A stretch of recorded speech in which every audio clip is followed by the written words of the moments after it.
coming off a weekend. I mean, right back at it. I mean, it's like the weekend didn't even happen. No worries though. We're going strong, y'all. We haven't checked in Tangible Parish in a while. The latest from the Smitty's disaster, the explosion, months and months and months ago. But there's an update. Came yesterday at a town hall meeting. Scott Smith from the Blue Shirt League Blue Shirt Justice League. Excuse me. He's an environmentalist. He's a whistleblower. He's been on a couple of times. He's provided really, really good information and insight on what's going on at Smitty's, or throughout Tangible Parish as a result of what happened at Smitty's, I should say. He's coming up at 6:35 this morning. We got Medical Monday coming your way. We got Moon coming. Oh, there is a political race going on in Alaska right now that I caught wind of about 2 weeks ago. And then listening to Moon on Friday, he caught wind of it as well. And I don't know when he picked up on it, but he started talking about it on Friday. I was waiting until this week to talk about it. So when Moon comes on, we're going to talk about Dan Sullivan versus Dan Sullivan. Two Dans going head to head. Both Republicans. Wow. Yeah. That's confusing. So if you're voting for Dan Sullivan and not Dan Sullivan, which box are you checking? And make sure you're checking the right one. It looks literally identical. No, you can't. No. That's the whole point. Oh, my gosh. Dan Sullivan, R. It's too early Dan for this. Sullivan, R. Oh, we're going to get into it. It's going to be a lot of fun. Well, we got a whole lot more as well. We're talking workers' comp with Patrick Robinson. We got a lot to get to, so let's get to it. Top stories and trending. Let's go.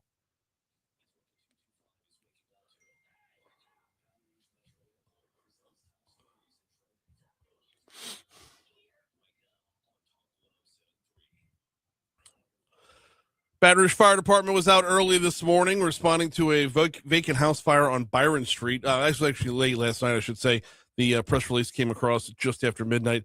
The fire was coming from a detached garage in the back of the house. Fire officials said it was intentionally set. House caught fire earlier this year, actually back on April 20th, because of an electrical wiring injury. Electrical wiring issue. There were no injuries as a part of this fire. Sammy's Grill on Highland Road announced over the weekend they'll be closing their doors at their current location permanently this coming Sunday. They also announced that they are actively looking for another location. Leon Canizaro's out at the State Department of Justice. The Criminal Division Director retired at the beginning of this month. John Sinkfield is filling the role on an interim basis, while Canizaro's full-time replacement is sought and found. Emergency officials responded to a shooting in a neighborhood off Old Hammond Highway on Sunday evening that left at least 2 people injured. Officials said that following the initial shooting off Old Hammond, at least one of the victims drove to Lebanon Street, which is just off Cedar Crest, before calling for help. One of the injured parties left the scene before officials arrived. The other was taken to the hospital. A New Orleans man was arrested following a fatal shooting at a residence on Tiger Bend Road Friday. This, according to Sheriff's Office detectives who said 56-year-old Alex Wilson arrived at the residence to pick up his child when he became involved in an argument with 44-year-old Marcus Jackson of New Orleans, the current boyfriend of the child's mother. During the altercation, Jackson allegedly produced a handgun, shot Wilson multiple times before fleeing the scene in the child's mother's vehicle. Jackson was found and arrested in Laplace.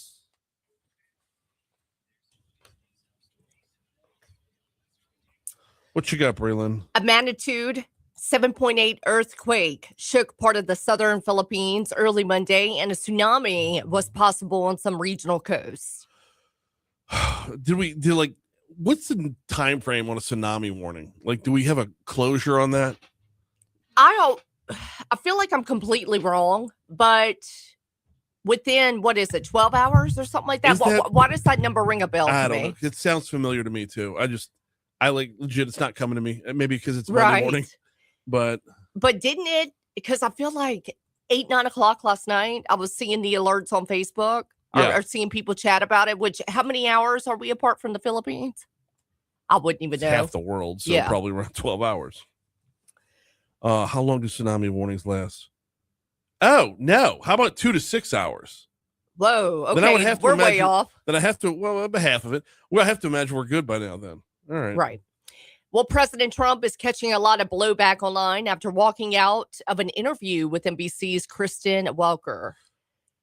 I'm curious. How much did you watch of this? Like all of the, because I saw nothing shy of 1 billion posts on Twitter.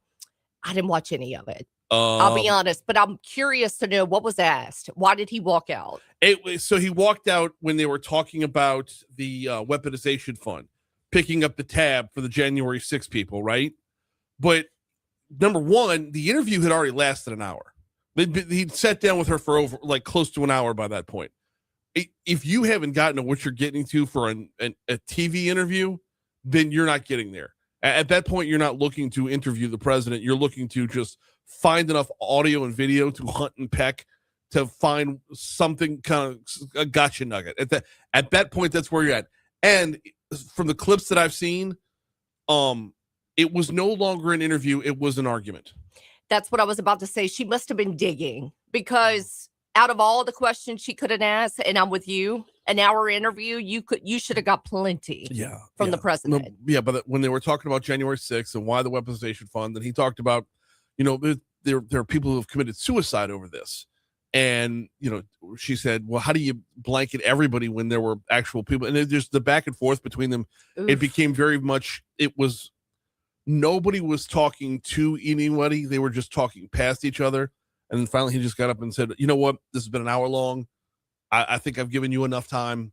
Have a great day. Oh, goodness. Not like a Les Miles, right. Have a great day. Then nothing will ever be that iconic. Are Americans sobering up? A recent Gallup poll shows only 54% of Americans, they say they drink alcohol. That's the lowest number since 1939. Here's the crazy thing, though. The percentage that do say they drink alcohol is getting drunker off of less. I saw a similar story to this. Why are these two stories crossing the streams here? I saw a similar story to this. It's because your beers and your high noons and the seltzers and all that, those are great and everything. But people are now opting for the cocktails in a can. Okay. And of course those are stronger. The cut waters, the ranch water and all that. Well, yeah, the ones that come in a can, the ranch water, the vodka soda, the Moscow Mule, the things where you're getting 15 to 20% alcohol by volume. Yep. Where's the numbers? I have numbers. I got numbers. Cutwater White Russians, 14% ABV. Buzz Balls, the Tequila Rita, that's a 15%er. Post Meridian Real Lime Margarita, I don't know that one. 27.5% alcohol by volume. Good night. Straightaway Manhattan's 30%. The Tip Top Old Fashioned is 37% alcohol by volume. What? Oh yeah. So one of them, you are gone with the win. Yeah, but I mean, you're probably packing a 6-pack just like you would if you were bringing beers, right? So, yeah, in 2025, Americans consume nearly 11 billion servings of ready-to-drink cocktails. Oh, and here's the kicker, too, before we get out. Uh-huh. A lot of people started going on this trend of Ozempic, semaglutide, and GLP-1s to lose weight, especially all over my news feed. I've been on that drug before. You don't eat a lot. So when you don't eat a lot, and then you drink this heavy, right? It's just gonna hit you. Yeah, I remember when I first lost weight more than a decade ago. Even if you're just dieting and you're not on a GLP-1. My first St. Patrick's Day parade, after losing the weight, my face ate a good chunk of Metairie Road. Ooh, good night. It's a different beast. It's a different beast when you're drinking and you're minus one of the members of BTS. Right. We're at 613. It's Talk 107.3 FM, WBRP. Before we take our first break, I want to remind you about ExxonMobil.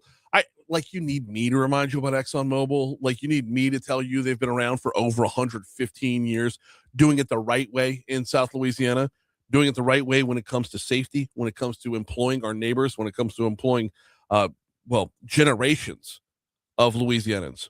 Working in partnership with local leaders and stakeholders, landowners, and first responders, ExxonMobil has set the standard for prioritizing safety, investing for the future, and committing to the communities in which they operate.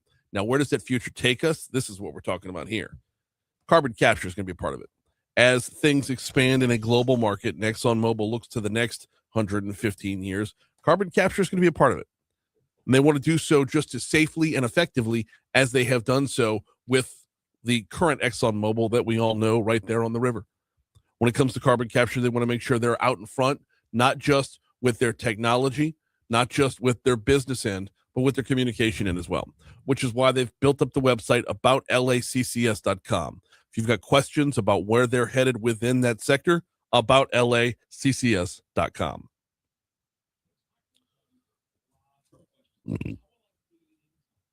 Mm-hmm.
.618 Talk 107.3 FM WBRP mornings with Brian Haldane rolling right along. 6 tickets have been punched to Omaha, 2 still remain, and yesterday we got a great reminder of what sports is all about when North Carolina's center fielder Owen Hall hit a double into left center field, and just the look on his face when he saw the ball hit the ground and bounce, knowing he had scored or knowing he had driven in the game-winning run to send North Carolina to Omaha. Forget about transfer portals, forget about NIL, forget about all the garbage that's talked about on the business end of sports. Seeing sports play out in real time is amazing still. So North Carolina, one of the 6 teams so far to punch their tickets to Omaha to the College World Series. West Virginia won their super regional. In fact, let me go ahead and rewind the clock here so we can take you through each one. West Virginia beat Cal Poly in 2 straight games, and it wasn't close, 12-2 and 17-1. North Carolina, it took them 3 games to out USC. Southern Cal won the first game, and North Carolina won 4-0 and 4-3. You had Troy win their super regional over Little Rock, 12-2 and 9-2. You had we got 10 seconds left. Ole Miss advances, Georgia advances, Texas advances, Oklahoma has to finish up against Kansas today. They're currently winning game 2, and Alabama and St. John still have to go at it today as well. Here's the Fox Business Report.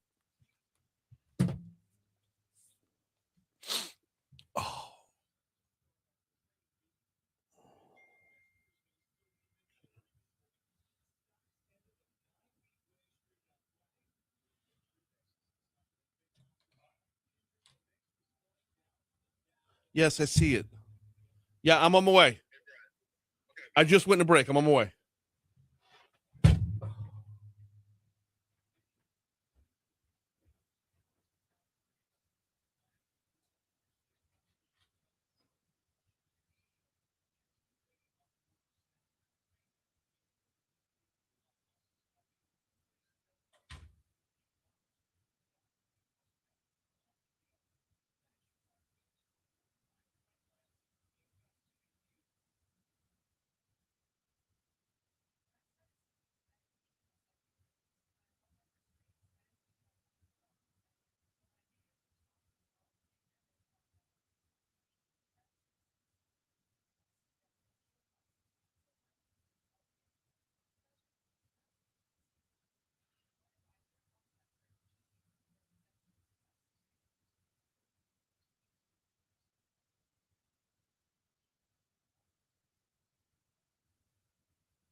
All right, let's head on back to the traffic center, see what we got going on this morning. Normally, this time on a Monday, we're still pretty good. That being said, look at the map. That remains true right now. I-12 westbound, you're going to find some minor volume on I-12 westbound in between Range Avenue and the Amy River, but that's really it as far as your interstate systems are concerned. Surface streets, let's move on over and see if we've got any incidents at all. Oh, my goodness, we sure do, actually. Believe it or not, there is an accident. Probably the biggest one on the board, surface street-wise, is Perkins at Essen. Happened, like I said, about 20 minutes ago. We've also got a stalled vehicle on Cherokee at Park. But, yeah, Perkins at Essen being worked right now. It has been pushed off the roadway, but it is still on the board. There was an earlier accident on I-10 eastbound near Washington Street that, looking at the map, it's not showing any delays as a result of it. So I have to be of the impression that it has been either moved off the road or cleared up completely. Either way, it's not on the big board right now. So we'll take it as such. That's your look at traffic from the Talk 107.3 Traffic Center.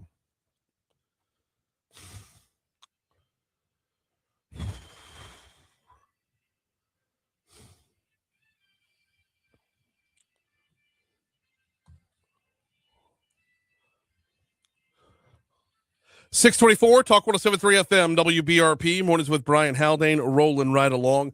There were a couple of other sports stories that we needed to cover real quick. Number one, we don't talk a lot of pole vaulting here. Mondo Duplantis lost. What? Swedish pole vaulting star Armand Mondo Duplantis fell to his first loss in the pole vault since 2023 at his home Diamond League event in Stockholm yesterday. Duplantis cleared 5.8 meters. That was 0.51 lower than his latest world record, but failed twice at 6, and he failed once at 6.05. Curtis Marshall, Marschall, so it might be pronounced a little bit differently than that, of Australia won at 5.9 meters. Duplantis was his first outdoor event of the year, but that's kind of a big deal. I mean, can you imagine beating Mondo Duplantis? Crazy. Anyway, there was that. And then how do you start a hype train? Tell you what, LSU women's basketball is coming off of what I believe not the best season in history, but one of the best personalities that they've ever had. Flau'jae Johnson is irreplaceable, and will be irreplaceable. So as you look forward to the next LSU women's basketball season, it's going to be a different team with a different makeup and different personalities. But how do you start a hype train for it? Well, take you to Warsaw, Poland, per our news partners at WBRZ. When Michaela Williams and Malaysia Fulwiley come back to Baton Rouge, they'll be coming home with gold medals. Williams and Fulwiley led the way for Team USA at the FIBA 3-on-3 World Cup as the Americans defeated Team Australia 21-20. After hitting the overtime game winner in the semifinal against Azerbaijan, Williams came up big again in the gold medal game. The LSU guard hit the game-winning shot to clinch Team USA's fourth gold medal. Williams scored 4 points in the win. Fulwiley led the Americans with 9. Both players are entering their senior seasons at LSU. So the Williams-Fulwiley duo coming into this upcoming season is going to be where the hype starts for LSU basketball this year. That is going to be where the attention is drawn, and I, for one, am looking forward to it because you're going to have them and a cast of characters that probably isn't completely filled out yet, or at least not to where we know about everybody, but that cast that Kim Mulkey's going to put on the floor is going to be an impressive one. Like having that tandem right there. We are at 627 at Talk 107.3 FM WBRP. Want to make sure we get to a couple of different items, news and notes and whatnot. Before we do, though, got to remind you about the folks at One Bath and Closets. David Duvall and his team at One Bath and Closets. David's got 30 years plus experience in the business. You can find them online at onebathandclosets.com. Spell out the one, onebathandclosets.com, or you can call them at 400-8005.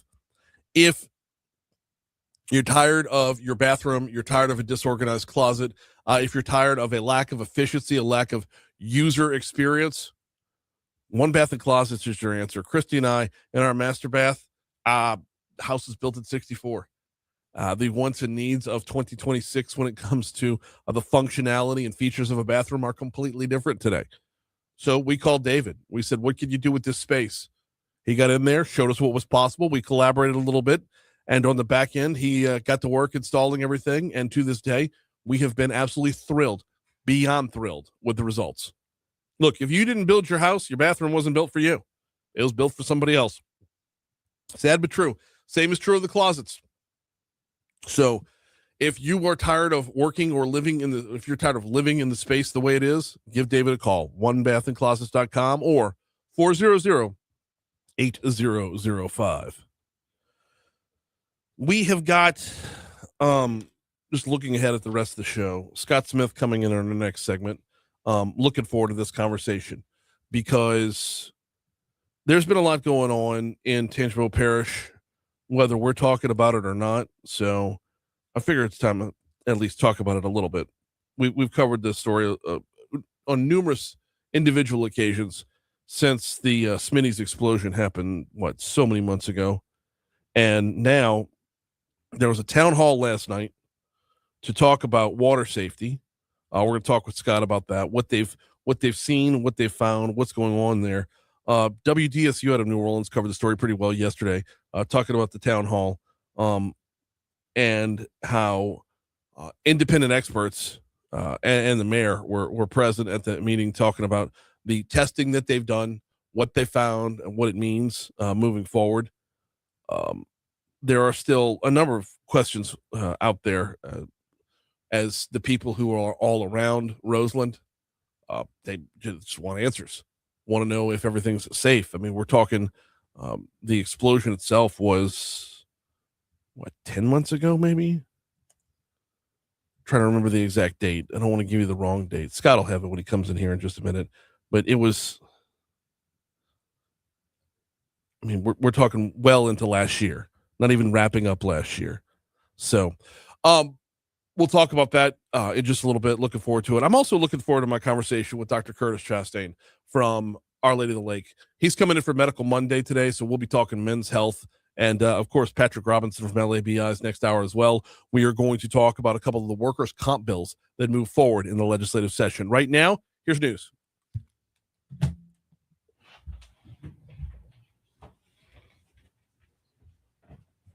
Hey, sorry, I had to get back in and get on the air. No, I'm sorry. We I was in the wrong door. You ready for us to come in? Yeah, well, don't close that door behind you. Oh no, we didn't. Okay, let me move that. Oh, sorry. No worries.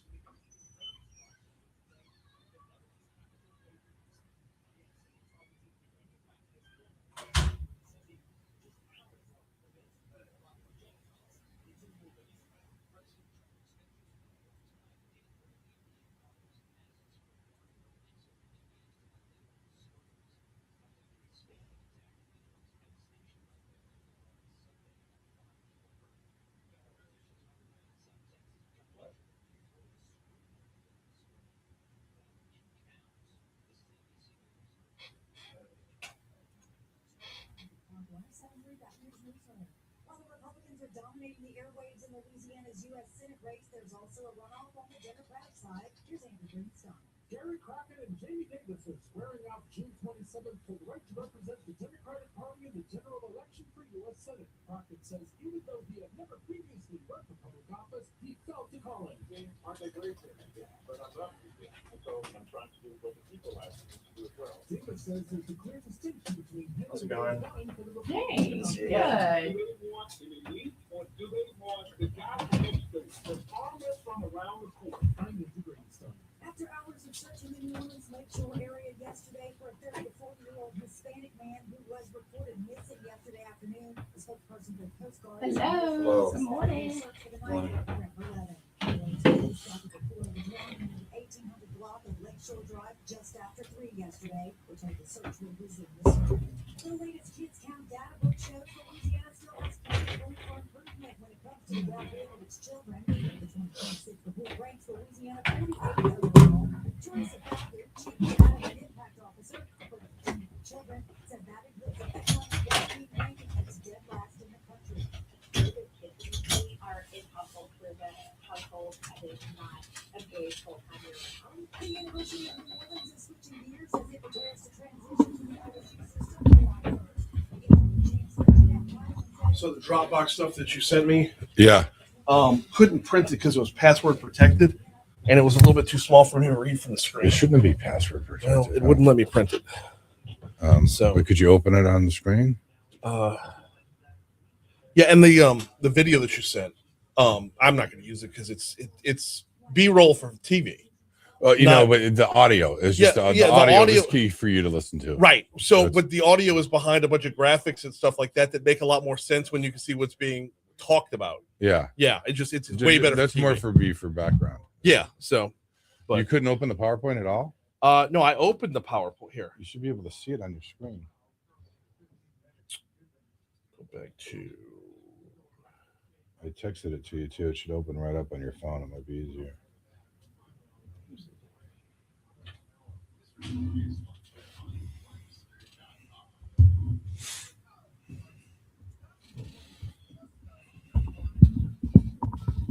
So yes, I'm able to open it on my screen, but it wasn't able to get it bigger than this.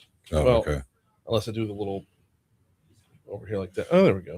You can open it in Power. You can open it and download it and open it in PowerPoint. Yeah, it wouldn't too. let me download it. So It's bizarre. yeah. Saying log in, sign up. So it says it's down. Well, hang on now. It didn't tell me it was downloading last time. It just told me I can. You should need be to able to log in. download it. Yeah, you don't need You don't need to log in and do anything with it.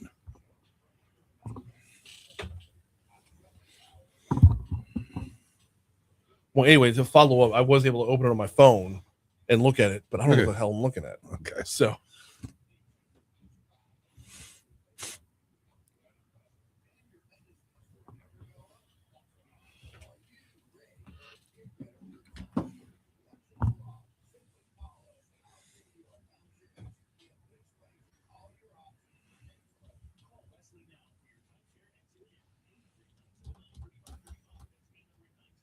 There must be a lot of people that get out of timeshares that you hear this commercial everywhere Such in a the trap. country. They're such a Well, I would never so- do timeshares. I yeah. don't know why people get sucked into them. But I mean, they make national buys, so Yeah. it's Well, the timeshare people that get people out of it is good.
.636 Talk 107.3 FM WBRP mornings with Brian Haldane, rolling right along. Friday, August 22nd, 2025. I told you I'd get the right date, and shout out to Pat Mashburn for sending it to us, our good buddy. Friday, August 22nd, 2025 was when the explosion happened at Smitty's Supply, and since then it's been a handful of questions, a lack of answers. Well, we're starting to find some answers along the way, but where are we right now when it comes to the safety on the ground, the safety in Tangi Parish? We've been following the story as it's been coming along, and we will continue to follow it right now. Scott Smith is with us again. He's back in town. Welcome back. How are you? Thanks for having me, Brian. No, Appreciate absolutely. it. Look, every time there's an advancement in the story, we want to talk about it because the folks over in Tangi Parish, the outskirts of the listening area, but still within it, to be sure. So hopefully we got a couple of ears on us this morning, letting them know what's going on in their backyard.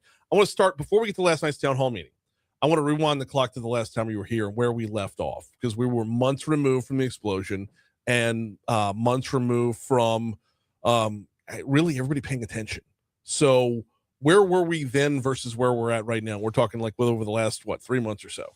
Yeah, I believe I was back here, and it was in April. Okay. A few months ago. And we are at the same place. If you live in in and around Lake Pontchartrain or Tangipahoa River, every time it rains, the ongoing discharge from the Smitty's fire and explosion is continuing to happen, and we're tracking that.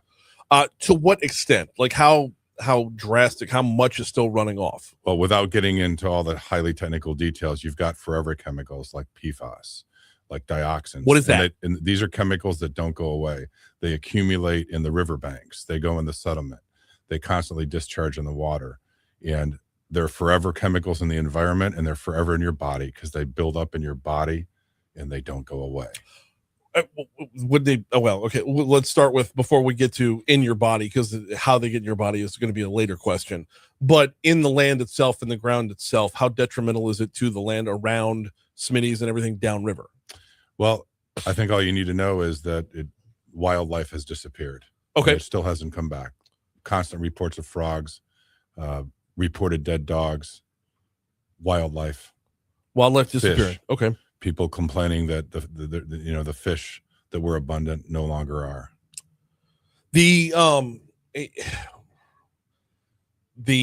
Is this in the lake itself or in the river, in Tangipahoa River? In the Tangipahoa Okay. River, and we have fingerprinted.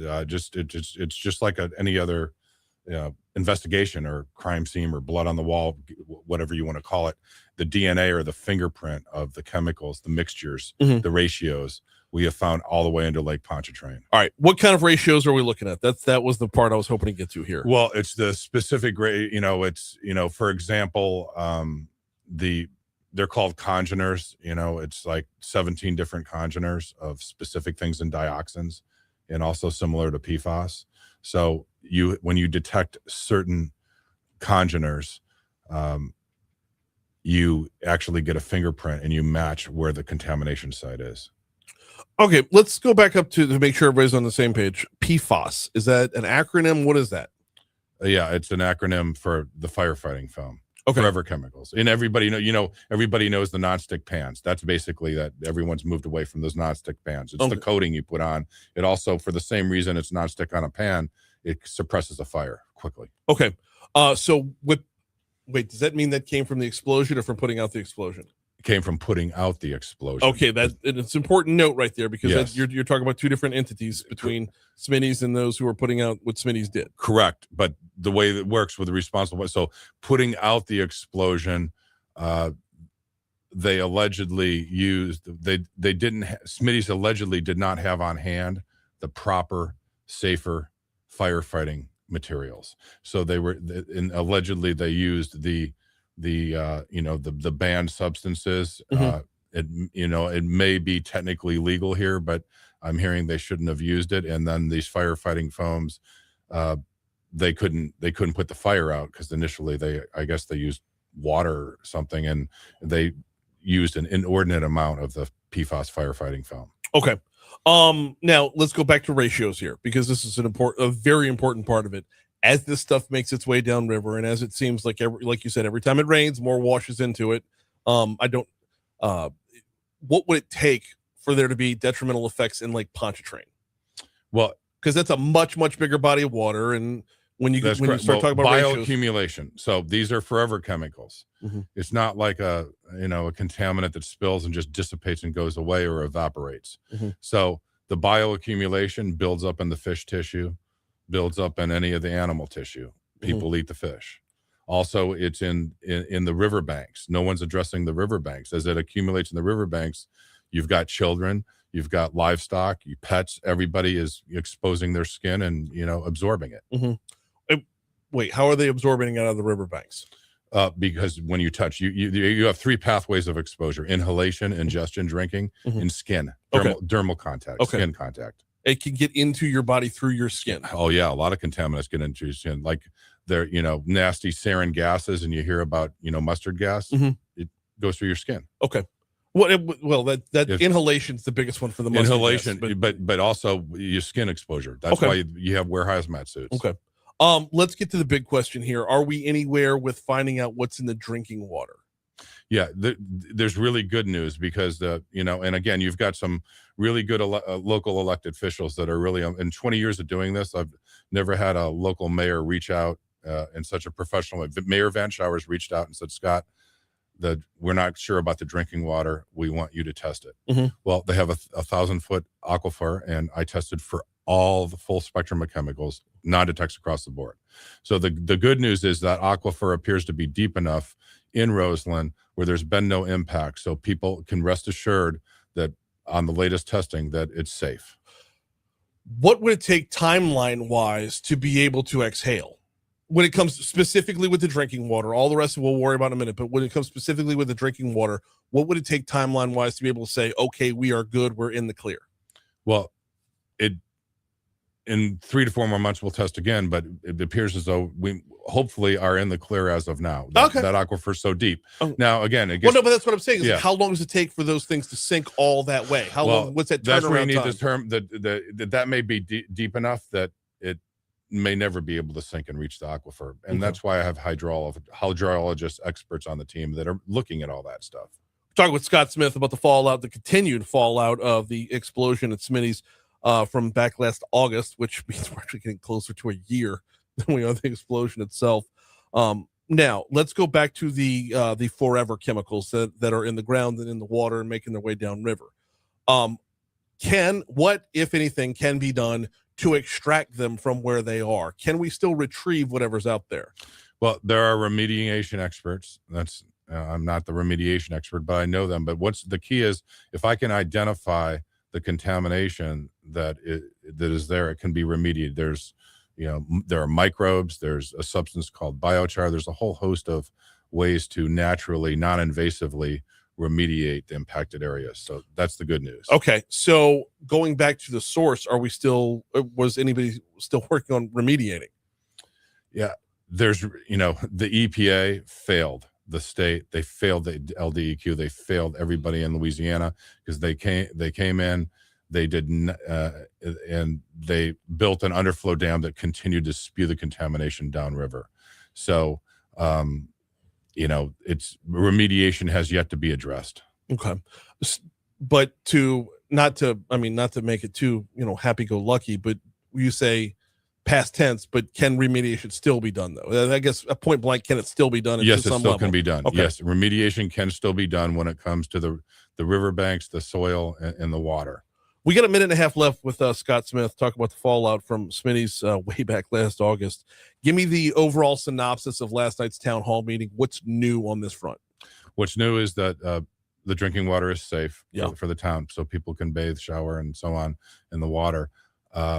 Unfortunately, the fire and explosion may be over, but every time it rains, the drainage ditches drain into the Tangipahoa River. So it's like ongoing. The fire and explosion is not over. You may not see a fire anymore, but for whatever reason, nothing has been dammed up or blocked up the way it should be. So you've got continued chemicals spewing into the drainage system all the way in the Tangipahoa River that flows into Lake Pontchartrain. How do we not have containment? I mean, if nothing else, just around, because I know there was an effort around Smitty's originally, but then that backed off. But like, how do we not have some level of containment with a perimeter that says we're going to put in effect something that keeps anything from getting in the river? I have that same question, and I have to tell you that the LDEQ reached out, and I will be sitting down with the LDEQ, and they are listening. And I give the state LDEQ credit for that. The state of Louisiana they're trying to do the right thing, and the EPA failed them, unfortunately. You were talking to a conservative radio host. You don't have to sell me on bureaucracy losing its mark or missing its mark. We had just last one before we get you out of here. Scott Smith, thank you so much, by the way, for coming in town this morning. Last one before we get you out of here, and that is what are next steps? What's our timeline? Look, you said a couple months, but give me a little more specific. Well, we're going to continue to monitor it. And the biggest concern I have is I've seen some things in well water with the short, with that, that don't go down 1,000 feet, that go down a few hundred feet. We've seen some dioxins and PFAS appearing in people's wells, and we need to stay on top of that. And people need to take precautions. When you start digging into what's in it individually, it's a bunch of things on the periodic table that I never memorized in chemistry class. So I would definitely be on the lookout for him. Scott, thank you for a couple minutes this morning. I appreciate the update. Thank you. Coming up on 648 at Talk 107.3 FM WBRP. We got a break coming your way. We will check traffic on the back end. Oh my goodness, we're about to get into it. Moral Dilemma Mondays coming up. Let's talk about grandparents taking care of your kids. That's next. I think I timed it out right for 48, so we're going to miss the report, but we'll catch the spot. All right. Thanks. Thank you. Appreciate it. Keep you in the loop. Thanks.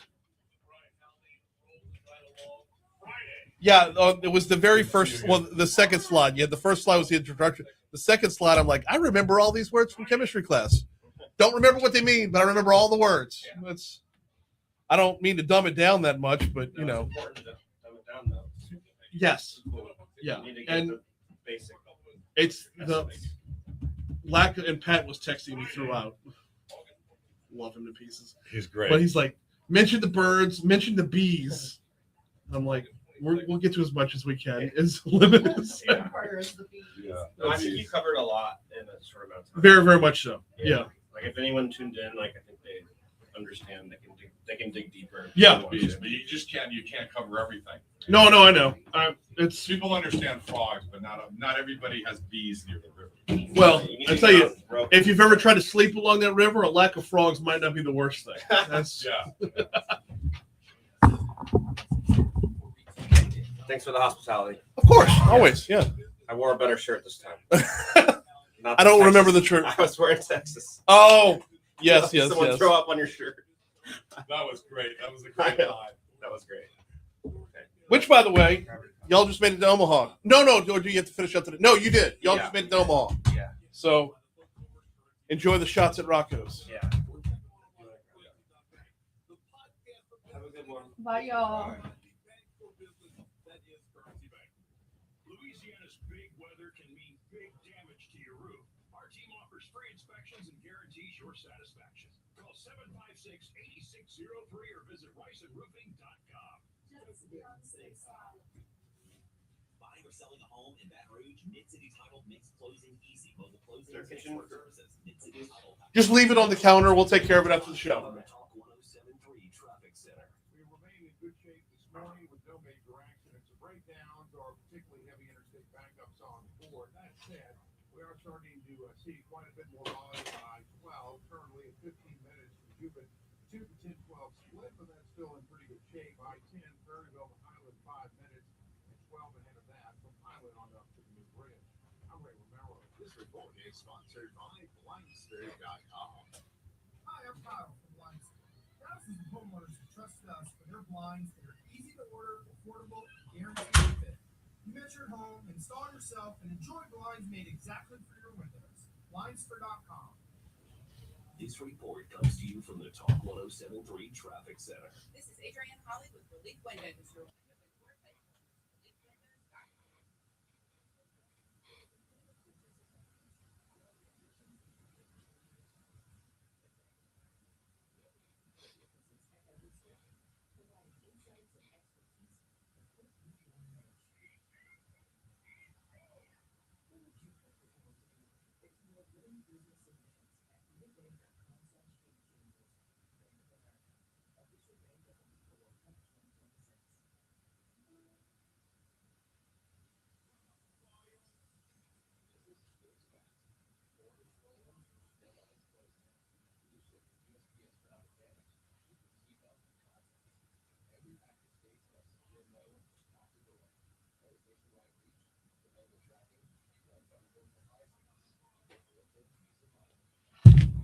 I'm still working on Monday and Tuesday hosts. I've got Franz is going to do Wednesday. Haggai is going to do Thursday. So What about that? Dixon's going to be in No, the lady. How much on the line? Betsy. Yeah. She's a probable for Monday. So.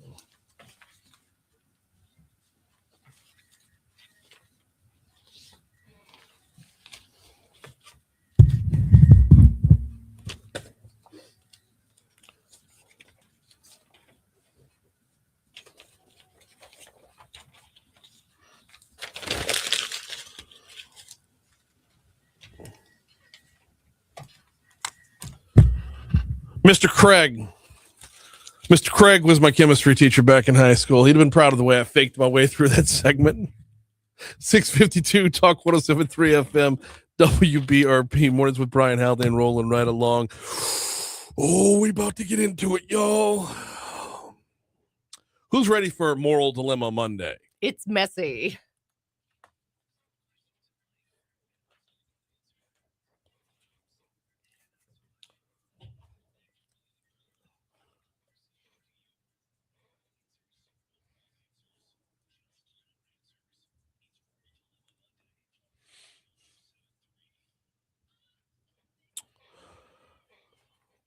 All right, we fitting to dig in. Breland, you know what? I'm gonna let you do the setup this week. I normally handle the setup, but you're the one that sent over this topic, so tee it up. Gosh, it's messy. It is messy. All right. So retired parents are healthy, active, and financially comfortable, but childcare costs are eating up a huge portion of your paycheck. And here's the kicker: your employer requires you back in the office 3 days a week. A lot of companies moving back to in-office. Mhm. So the question is, should grandparents be expected to help watch their grandkids, or have they earned the right to enjoy retirement however they choose? I know, because this is a constant struggle. Because number one, grandparents are never going to say no. Of course not. They're not. It's up to the parents to determine, or in my mind, it's up to the parents to determine when are you impeding on their time. They're never going to say no. So you've got to determine, hey, listen, we're putting too much on them. They've earned the right to their retirement. We cannot be dropping our kids off every day. And the grandparents are going to try and make it easy. They're going to try and make it like, oh, it's no problem. It's no problem. Right. But, I love it because they do. Yeah, absolutely they do. And you need them from time to time. I don't understand how people move away from their families and still survive. Right. Because we are, Christy and I, with our kids, have been very, very independent about not leaning on grandparents very often. Now, my mom is around. My dad's long since passed. My mom is around, and she can help and she has on numerous occasions. But it's not an everyday thing. And we have seen up close and personal, and I'm not talking about, want to be very clear about like who I am and am not talking about. I've seen with other families, it becomes an everyday thing. all day, every day. Can you send your kid to daycare? Nope. Send them to the grandparents. It's free. Why would I spend all that on daycare when grandparents are there? And to me, the answer is because they've earned the right. They already raised you. They've earned the right to have their golden years. They've earned their right to go to the Silver Slipper and spend your inheritance. That's where I'm at. Like, so what's on your end? Well, so I have bad blood that got stirred up in my family, and I'm not speaking out of turn on anything I'm not supposed to. But when my firstborn was born, my mother-in-law, she watched my oldest 8 in the morning until 5 in the afternoon. It started causing some bad blood between my in-laws. Yeah. With the brother and the sister, not so much the sister, mainly the brother. And he's aware of it, and we made amends. But I was a first-time parent. I didn't really know what I was doing. And she always said, yes, it's no issue. I even put him and Mother's Day out to give her a break.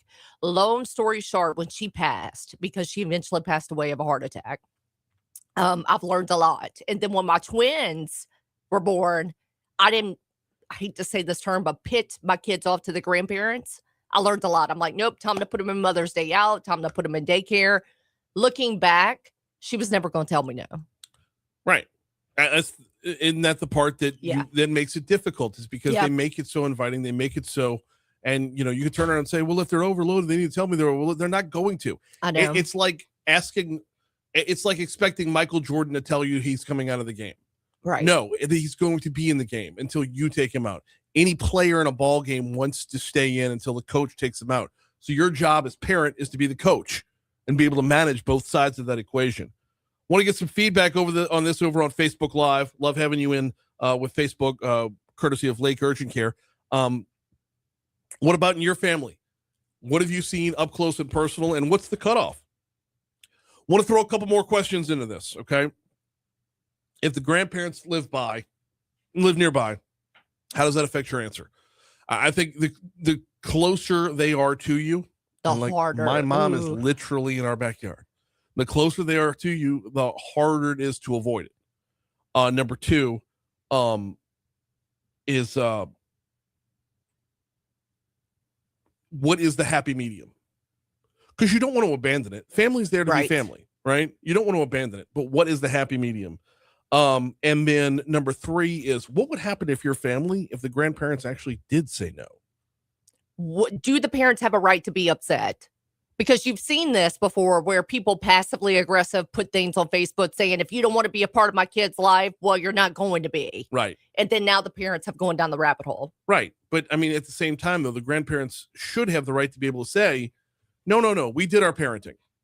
We did our bit. You need to raise yours. Right. Not like that, but like that. Kinda I hate to say it like that. So one of the notes from the prep says the debate isn't one-sided. Some recent research suggests grandparents who help with childcare may experience cognitive benefits and stay mentally sharper. Other studies have found intensive caregiving can negatively affect grandparents' health and retirement plans. So it's the cognitive benefit thing. Okay, that's cool. That's fine. Everybody loves that. But the flip side of it is, like, if you had planned to travel in your retirement, you can nix that. If you had planned on, like, we're going to get an RV and be on the road, and well, now we got to stay home because we're babysitting. Like, day-to-day childcare or everyday childcare gets to be just such a brutal thing. All right, let's see what we got going on over in the chat real quick before we have to get out of here. We want to keep the conversation going through news at the top of the hour. Renee says, I had no help when my children were young, so I do help them with their children and dogs. It's hard sometimes, but you're right. I never say no. Correct. See? Never say Renee, no. and she's not going to say no. I could tell you that definitively just from her in the chat, right?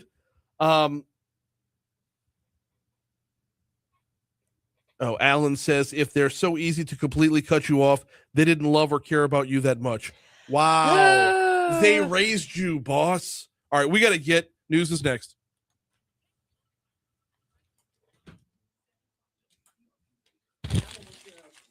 Yeah. That's the one I sent to Jesse because I haven't sent her one yet. Okay.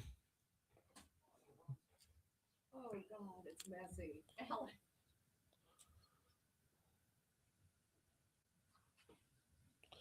Byron says, my then wife and I had no family in this area. It was a struggle, but we made it work.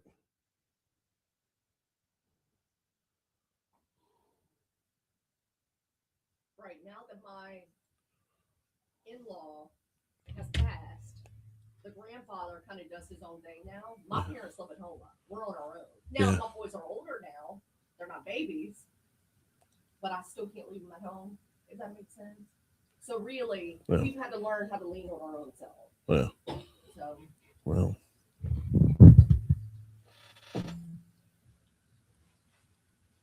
Oh, Chandler's texting me, and his ass should have been in here from the start. Why do you keep your mom in the backyard? why do you keep your mom in the backyard, Brian?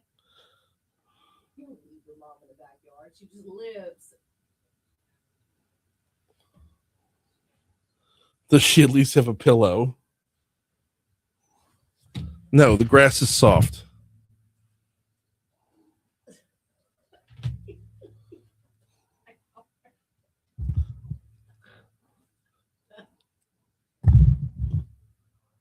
Did she come in for water, Brian?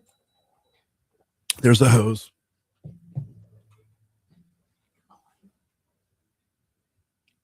Alan says in the doghouse.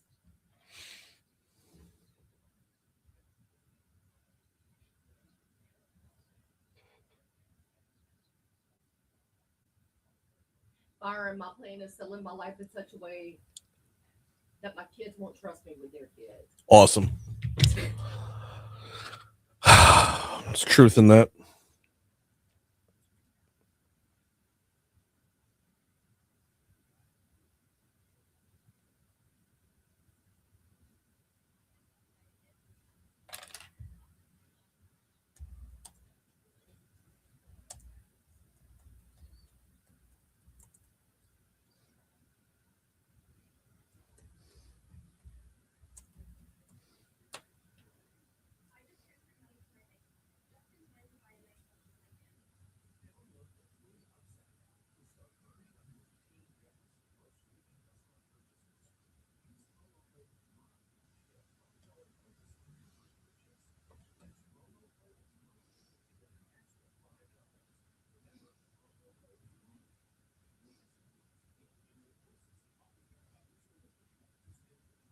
Son of a bitch.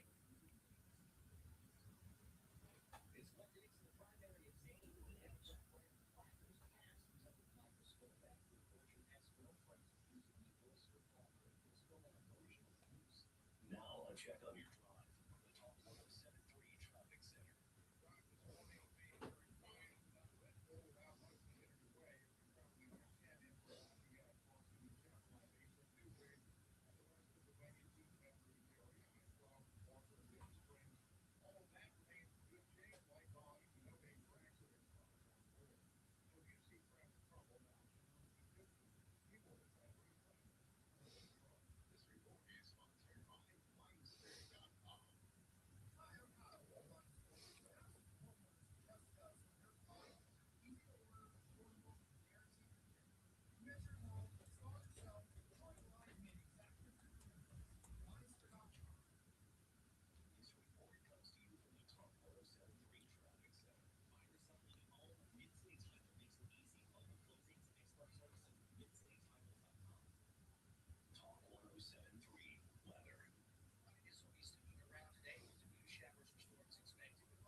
Son of a bitch. I need a damn advocate password. I don't know what to do with this.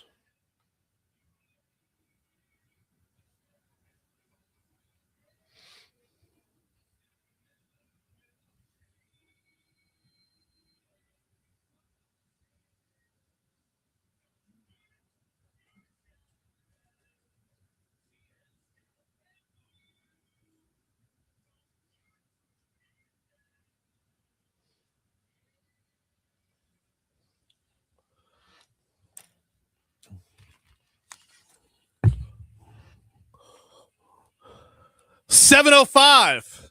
Talk 107.3 FM, WBRP, mornings with Brian Haldane, rolling right along. Hour 2 coming your way right now. Brian here with you.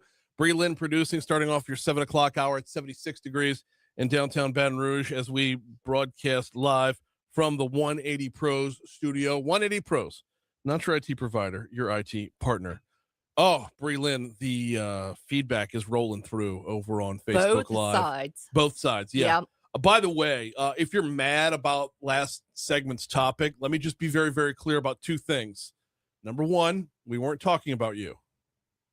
And number two, it's the kick dog that hollers. Or were we talking about you? Just saying. I'm just saying, if that ticked you off, that you about, overusing your parents, the grandparents, to take care of your kid. If that ticked you off, that we were saying you particularly, we weren't talking about you. But you know what? Your guilty conscience just showed up. I'm guilty. The first year of my oldest son's life, my husband's mom watched my son 8 to 5. Yeah. Looking back, I'm sorry I did that to her. So, well, it's. Yeah, I'm the kid dog that hollers. But I was going to say, we weren't talking about you, Bree Lynn. We weren't talking about me. No, you're the one that brought the Tangum topic to the table. Right. All right, we got a busy hour this hour. Dr. Curtis Chastain joining us for Medical Monday in our next segment. We've got the Patrick Robinson from the Louisiana Association of Business and Industry coming up as well. So let's get you started with top stories and trending.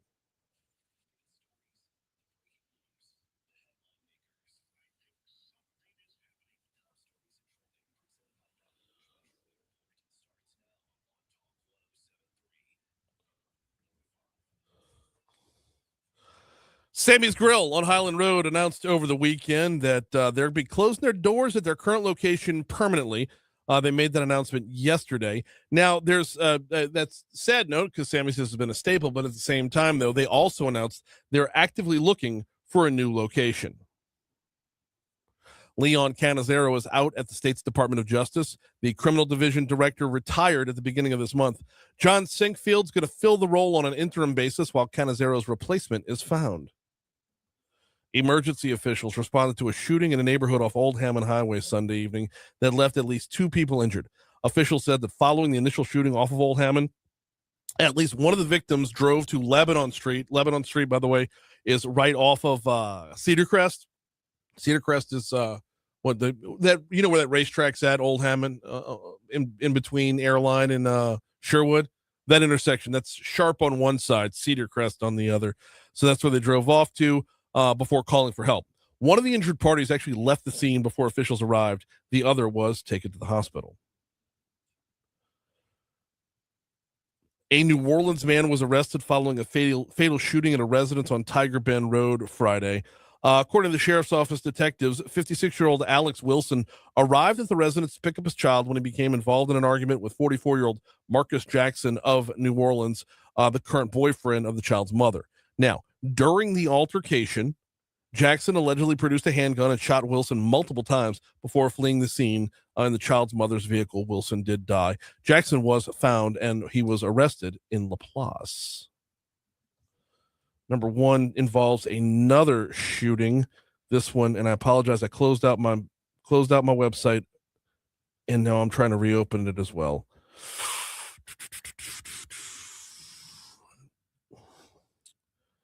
You know what? I'm not going to be able to get to it here, but there was a shooting in West Feliciana. Here we go. One person was injured following a shooting along Highway 61 in West Feliciana Parish over the weekend. This actually happened overnight from Friday into early Saturday morning. According to the sheriff's office, around 1 a.m., a person showed up at the hospital with gunshot wounds stemming from an altercation that took place in the southern part of the parish.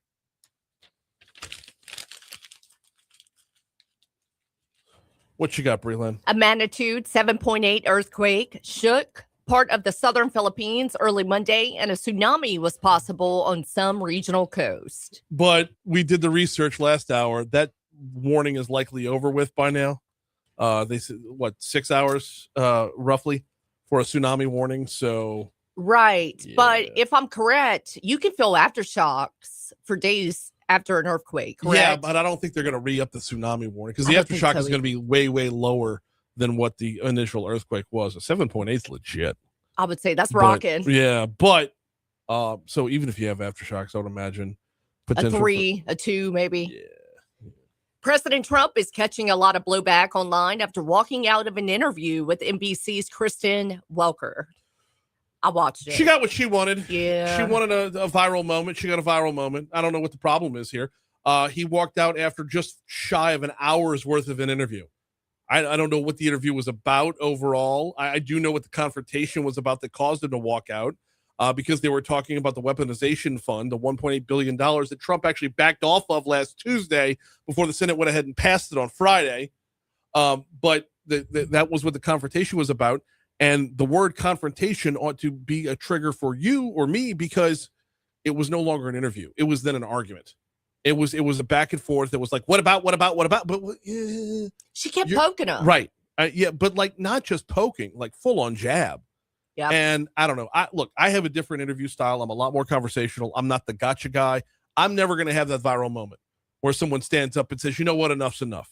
We're going to have a nice friendly discussion until I've gotten all the information that I need, but I'm not going to be an A about it. Right. And you know, what people aren't talking about is how respectful he was when he got up. He said, I'm sorry, darling. I'm done. We've been here an hour now. We've been here an hour now. I've given you plenty enough time.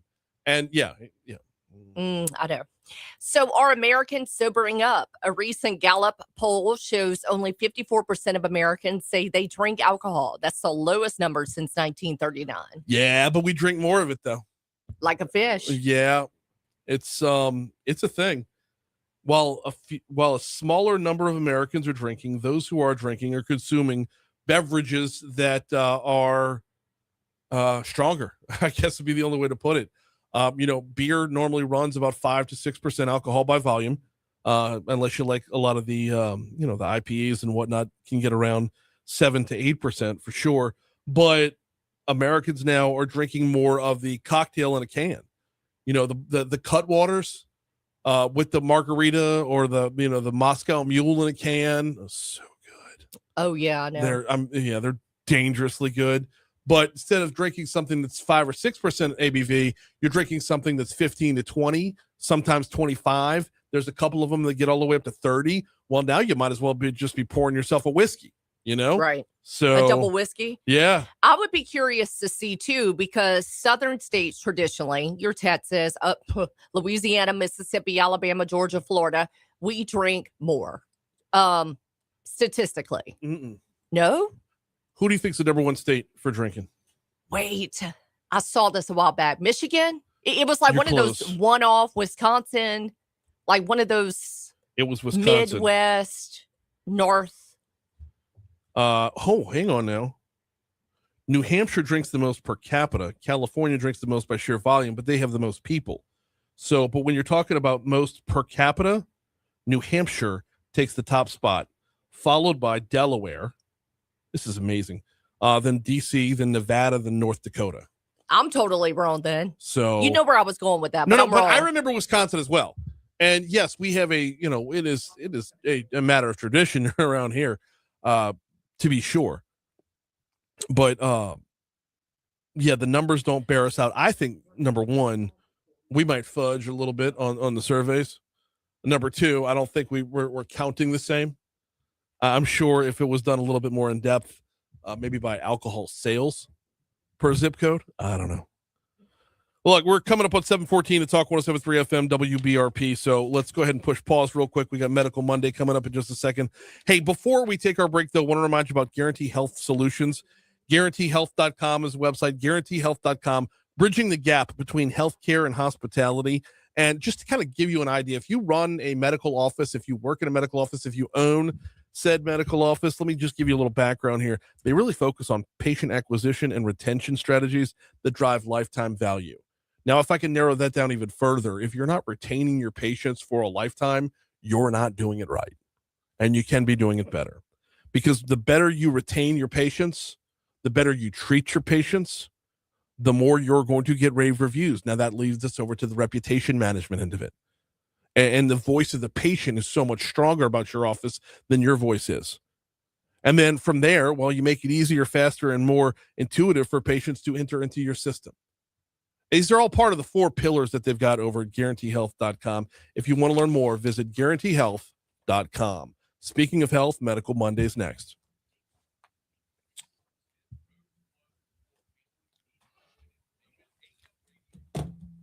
sorry. I couldn't hear while we were in break, but now we're in the spots. And then we'll be coming to you. Give us like 3 minutes, okay? Okay. I just got a brand new batch of questions. I don't know if it's the same as the last batch of questions. I'm going to go grab them off the printer. Okay. All right. Y'all leg day sucks. And only did half of them. I got to do the other half of leg day today. Oh, no. You're going to be sore.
We need to go cups.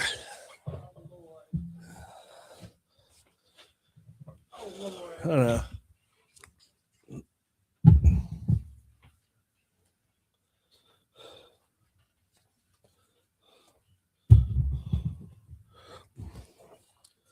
.717 Talk 107.3 FM WBRP. We are running just a couple minutes behind. Not to worry, we get caught up right now with Medical Monday.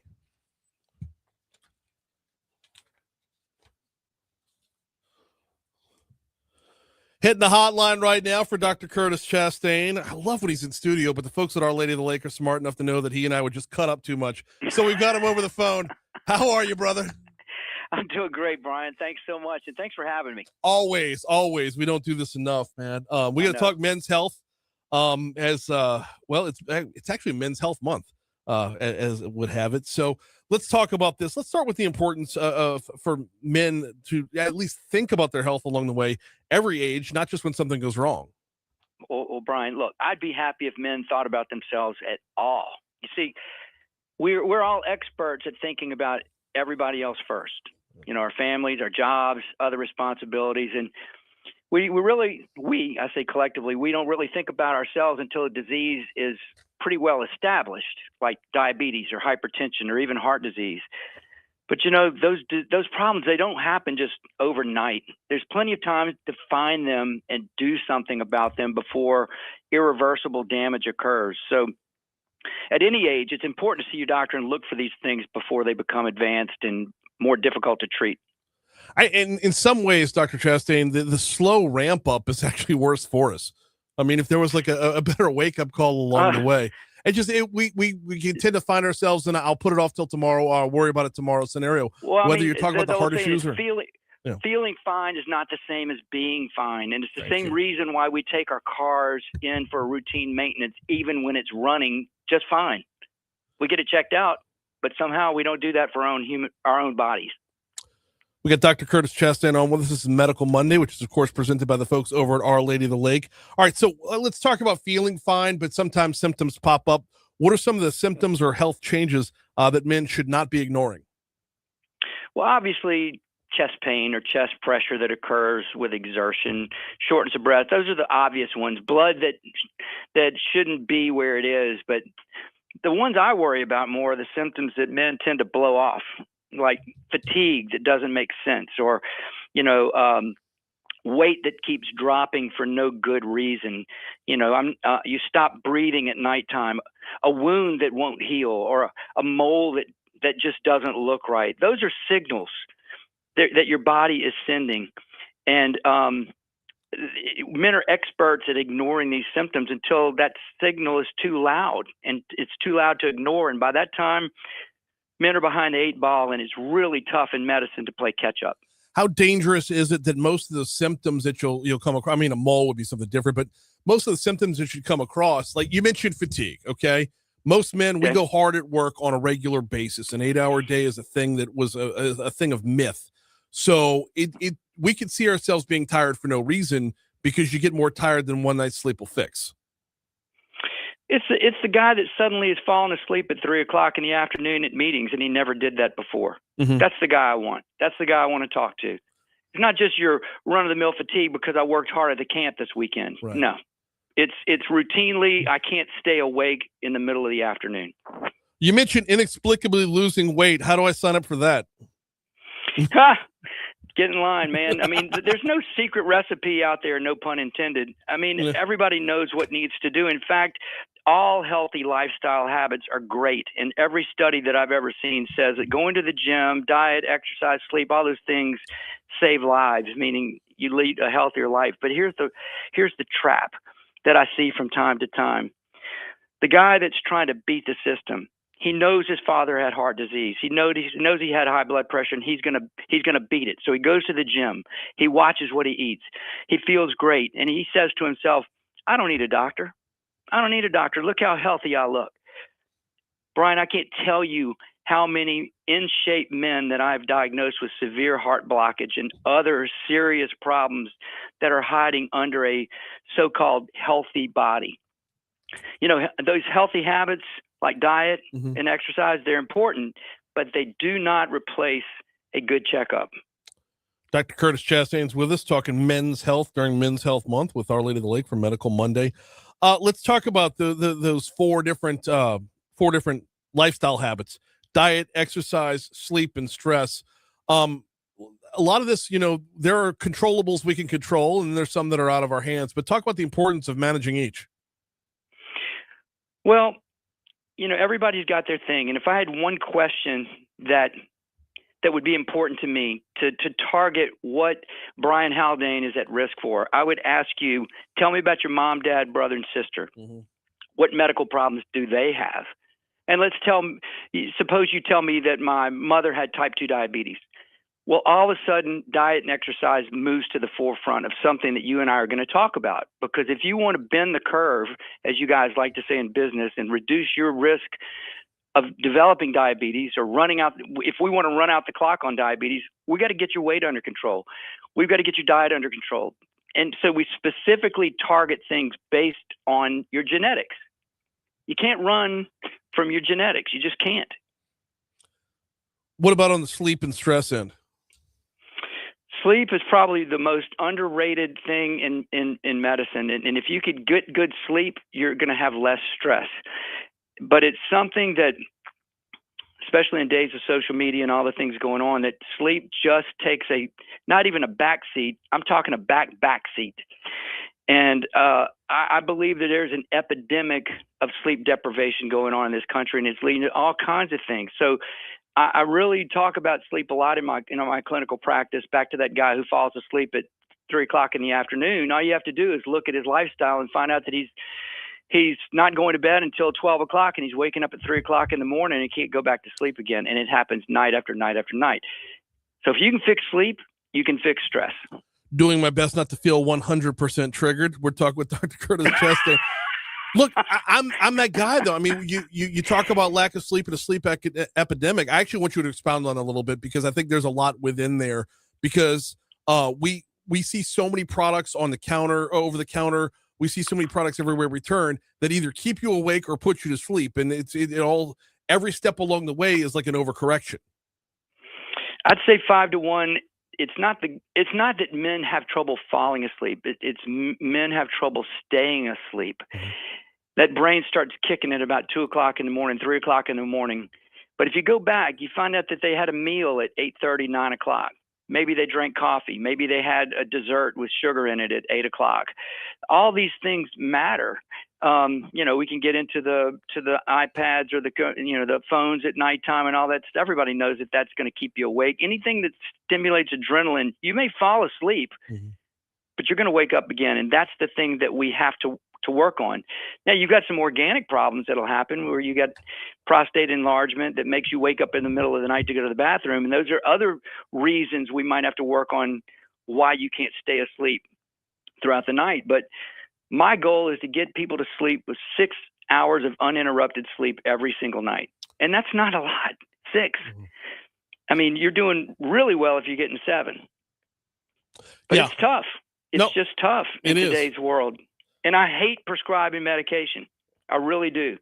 There's some very good natural things that anybody can research and figure out how to sleep better. But most of all, it's going back and looking at your time from the time you get home in the afternoon till the time you go to sleep. What are you doing in those 3 or 4 hours that may be causing the problem? So I mean, you mentioned screen time, you mentioned the caffeine intake, you mentioned the sugar intake or anything digestive after a certain period of time. But what about on the other side, when you take products that help you to sleep, do they really help you sleep or do they just knock you out? They knock you out, and it should be a temporary bridge.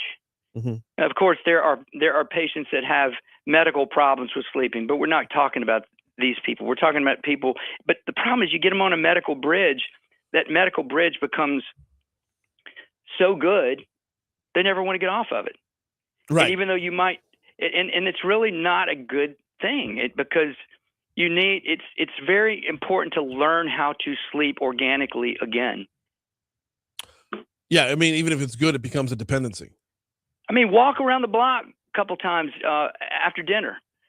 Burn off those calories and really, expend a bunch of adrenaline. And then all of a sudden, boom, it's easier to go to sleep. It's easier to stay asleep. Got just a couple more. Who does that when there's a game on? Well, nobody, absolutely nobody. Forget about the game. Just doom scrolling TikTok at this point is going to keep you on the sofa. We got just a couple minutes left with Dr. Curtis Chastain talking men's health as this is part of Men's Health Month with Our Lady of the Lake. Why is it important for men to establish care with a primary care provider, even if they're feeling healthy? We kind of touched on this, but here's the bottom line. If you're meeting a doctor for the first time during a serious health issue like a heart attack or intestinal bleeding, you're starting from scratch, man.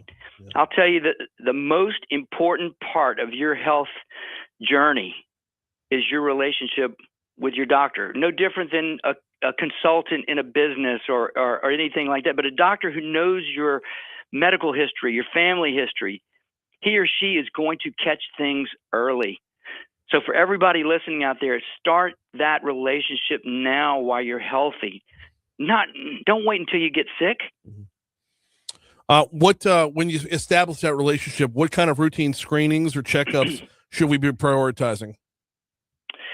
In my mind, there are 3. Heart attack's the number one killer of men in this country. It's 179,000 men die every year of sudden cardiac arrest. Let me put that in perspective for you. That's 2 Boeing 737s fully loaded, crashing, killing everybody aboard both planes every single day. And for 40% of those people, their first symptom was they dropped dead. So, being that heart attack is the number one killer, a $100 coronary calcium score. That's coronary calcium score. It's $100. It detects heart blockage early. Ask your doctor about it. The second would be a colonoscopy. Nobody listening to this show should ever die from colon cancer. Colonoscopy is the only cancer screening test that cures the cancer that it's actually looking for.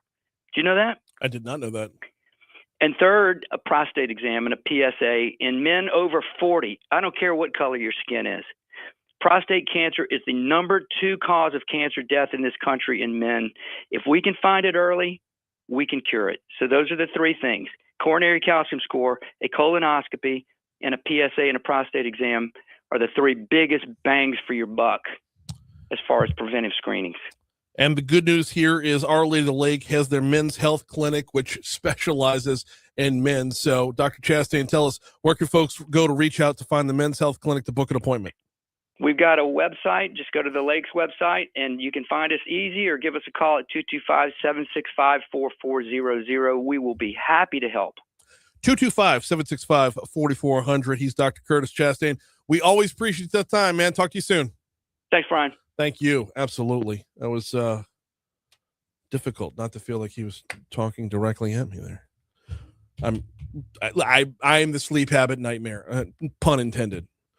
It's 7:30, time for news. I'm just getting caught up on some of these comments here. Stacy,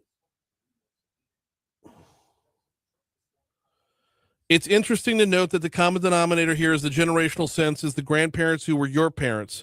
The question is, did your grandparents raise you? In other words, were your parents selfish? If yes, then you shouldn't expect that they're not going to be selfish now and offer to help kids raise your kids.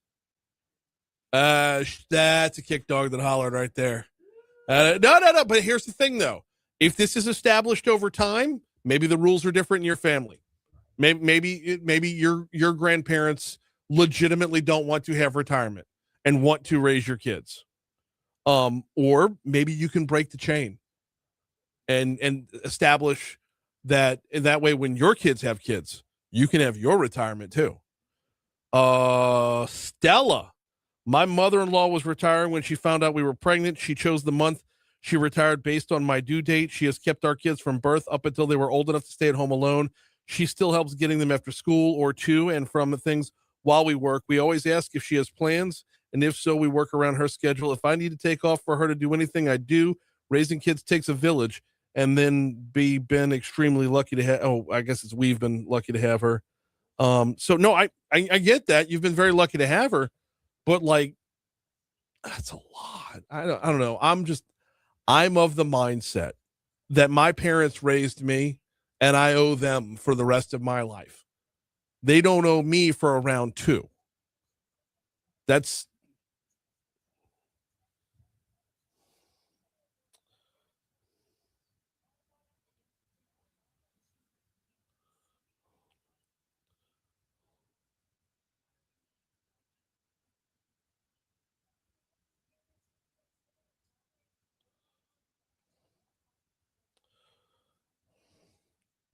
Patrick.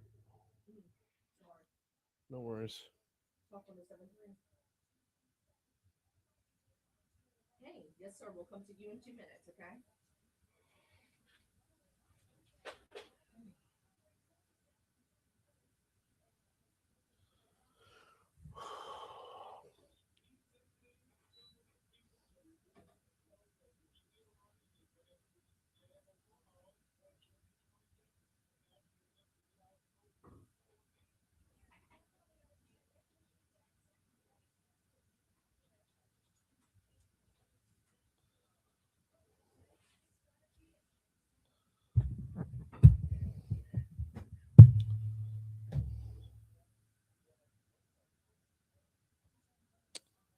Oh, crap.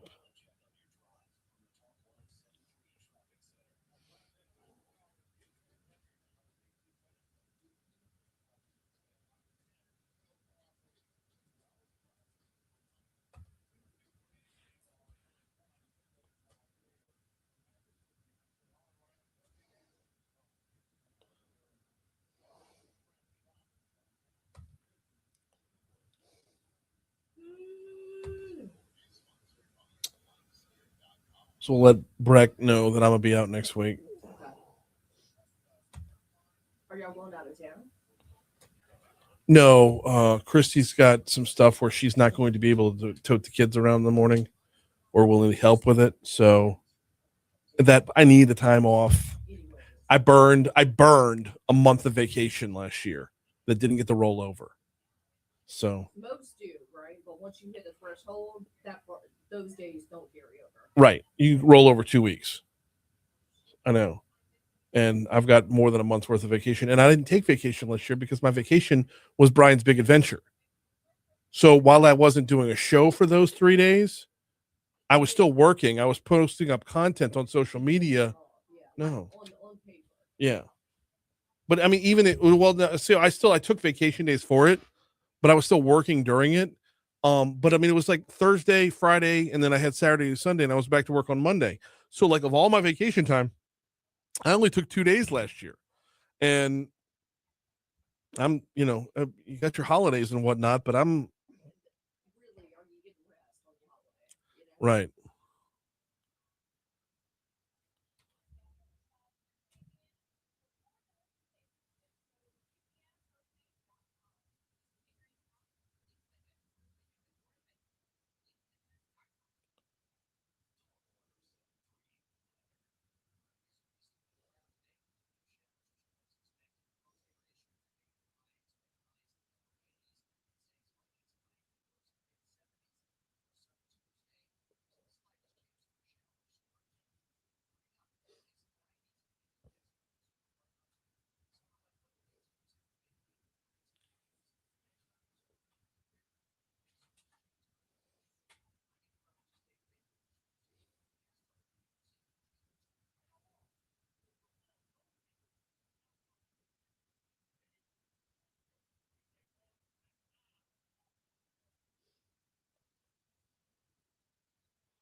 736 Talk 107.3 FM, WBRP, mornings with Brian Haldane, rolling right along. Give me 1 quick minute to tell you about the folks over at Neurojust. Neurojust.com is the home base there online. Neurojust.com, Neurojust. Love to spell it out for you. Make sure we all get it right when we plug it into the little web browser right there. If you or someone you love and know has been battling with anxiety or depression, and by the way, it's very, very easy to slip down the slope here, where you start closing off the rest of the world to you, building out a wall of just solitude, separation that leads to loneliness. The negative thoughts get so intrusive that you can't hear the other side of the equation. If that's you right about now, you need to give Neurojust a look. Anxiety can be a battle constantly of like 6-foot waves crashing around in your brain. You need those waves calmed. This is what they do over at Neurojust, especially if you've been treatment resistant, right? If the sit down, talk it out therapy doesn't really take for you and you hate the way you feel on the meds, Neurojust specializes in TMS therapy, transcranial magnetic stimulation, calming those seas within the head, making sure that the transcranial magnetic stimulation, it targets the area of the brain that affects mood. And they've got numbers, by the way. They've got receipts. They show a response rate of over 85%. I could tell you about it all day long, but I'm just going to send you to the website, neurojust.com, so you can learn more about what they do. And while you're there, grab the phone number, give them a call, let them talk it out with you. It's like physical therapy for your brain. Learn more at neurojust.com. By the way, they work tirelessly to make sure insurance picks up the tab. It's Neurojust. All right. The legislative session has recently wrapped up a couple weeks ago. Monday, I guess it was exactly a week ago, I should say. And we've been finding through the unpacking of the legislative session that there was a bit of a surgical approach this year, where blanket-wise there was no huge dominating headline, except for workforce issues. Well, workers' comp are part of those workforce issues, and we saw some surgical precision when it came to getting a couple of bills across the finish line. Talking right now with Patrick Robinson from Louisiana Association of Business and Industry. How are you, man? I'm good, Brian. How you doing? I'm doing very well. Let's start with a couple of bills that we saw within this legislative session, and then we'll go with where they take us from there. Brock Myers had one that we had eyes on during the session. Tell me about it. He did. That was Brock's SB 408, which was a really significant bill. Brock, when he presented this on the, I don't know, 2 or 3 days before the end of session, said this is the last time he may do a workers' comp bill because he put a ton of effort into it. Point of it was to address the reimbursement schedule for medical charges in workers' comp. And, you know, the 15-second story behind it is that we got a 30-year-old fee schedule that has a ton of gaps, a ton of opportunities to be abused by folks that are inclined to do that. But on the other side of that, a lot of problems with reimbursing physicians and other professional healthcare providers enough, and keeping those guys to where they even want to treat injured workers. So Brock did a great job of addressing that. Okay, we'll go with the second part of that first here is how did the schedule make it to where people wouldn't want to treat injured workers? Well, you know, you don't have to treat workers' comp patients just because they come to your office. And if you are not going to be paid enough to do it, you have other opportunities to generate revenue by treating somebody else. That's what you're going to do if you are an orthopedic surgeon or a spine surgeon or anybody that's treating injured workers. So that was kind of our problem, was that on that end of it, when you're talking about not updating fees for many, many years, they kind of get stuck and they don't get increased with inflation. And you wind up, you know, if I'm going to make $100 treating this guy or $200 treating the second guy, I'm going to go with the second guy. Now the problem with that was that on some processes, the way you reimburse facilities like hospitals and surgical care centers, you know, there's a subset of outliers there and the way it was set up was you get reimbursed 90% of what you're going to bill, which is good. That's fine, except that you can bill whatever you want. And that's sort of what we wound up with some of these outlier groups that were really charging 3, 4, 5 times what other healthcare providers were charging. And so Brock set out to address that, spent about a year working on this bill. Every day up till I think the Friday before session when it finally got through both chambers on a conference report. He's been working on this. This is why I love having the room to run to give the full explanation behind some of these things rather than just pull a soundbite here or a soundbite there. Because when you explain it that way, you can fully understand how, on the one hand, doctors aren't going to want it because it's not worth it in the old way, right? Before any changes were kicked in, it wasn't worth it to treat the patients, and yet still there was room for abuse. When you spell it out like that, you understand that if you are reimbursed for 90% of what you'll bill, if you're billing for actual work that you were getting done, your profit margin's less than at that point. If you're billing for a bill of goods, if you're billing for a scam, you're making money. Absolutely. Yep. And that was the problem. And it was, it's always the 5% that are going to abuse it, Brian.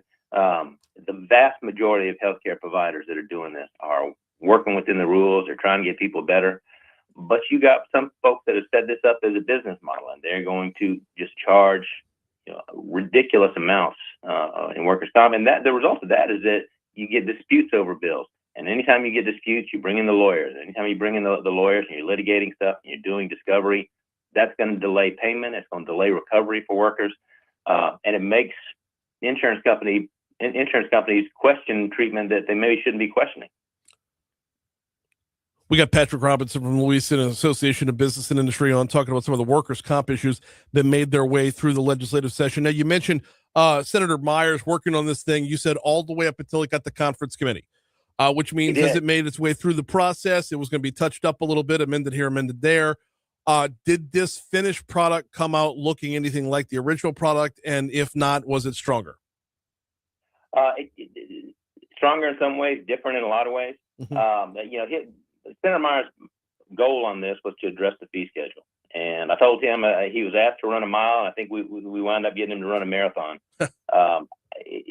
because as this moved, provisions adding changes to the litigation process, changes to how indemnity benefits are paid, all of those were added.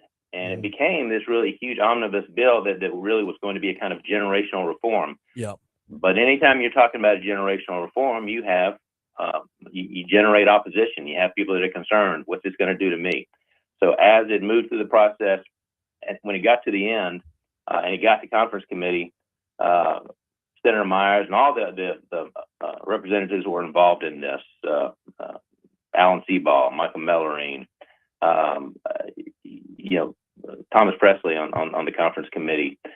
Jay Luna was on the conference committee. A number of them. Bamberg's in there. Cruz is in there. Yeah. Yep.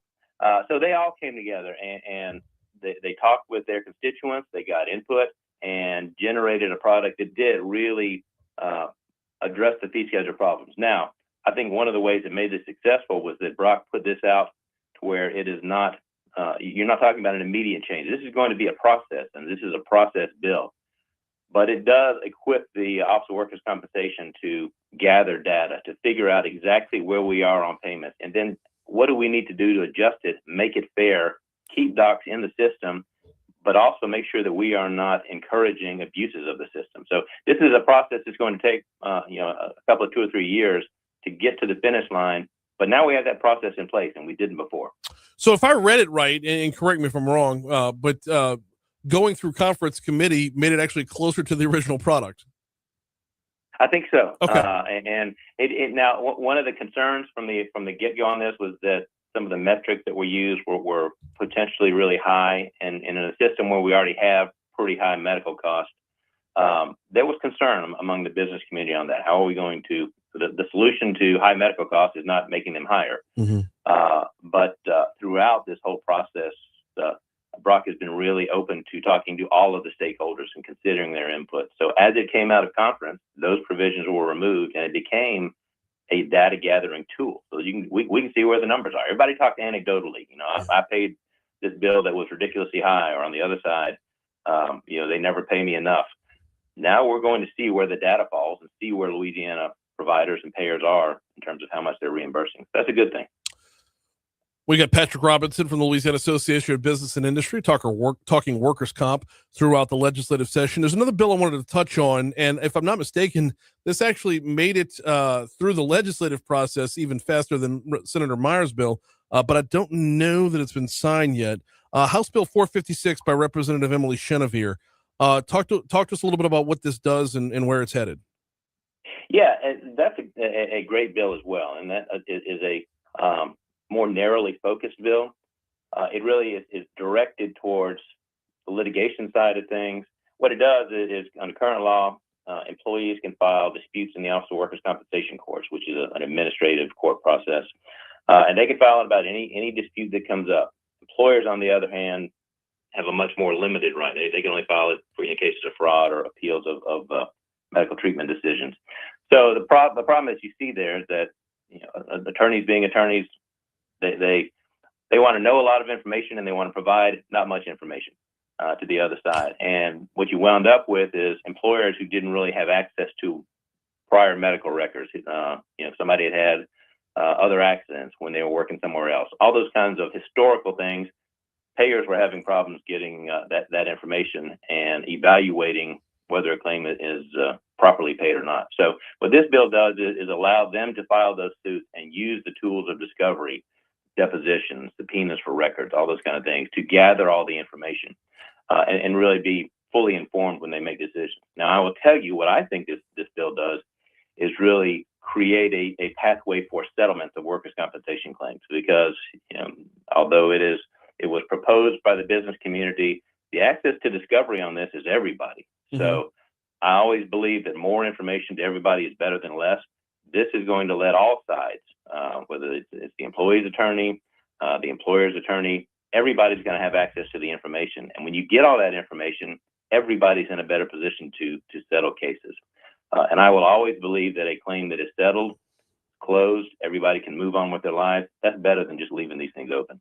Right. So this involves settlements in some place new versus where they were in their old workplace, or walk me through that, because the way I read this, and everything's a sports analogy with me, the way I read this is the same reason I see that no NBA teams want Zion Williamson. Like, this is going to sniff out people who are quote unquote injury prone. Yeah, and there is that aspect to it. Okay. And I'll give you the example. Somebody has an accident and it's at work, and they give the information about the accident and the doctor they're treating with now for that accident. Mm-hmm. But the employer may have some information that says, oh, by the way, 4 years ago when this guy was working for, ABC Air and Cooling or whatever, they hurt their back then too. But you'll have attorneys that will say, well, I'm not going to give you a release for those records. I'm not going to have my guy sign a medical records release. I'm not going to give you a statement on that information.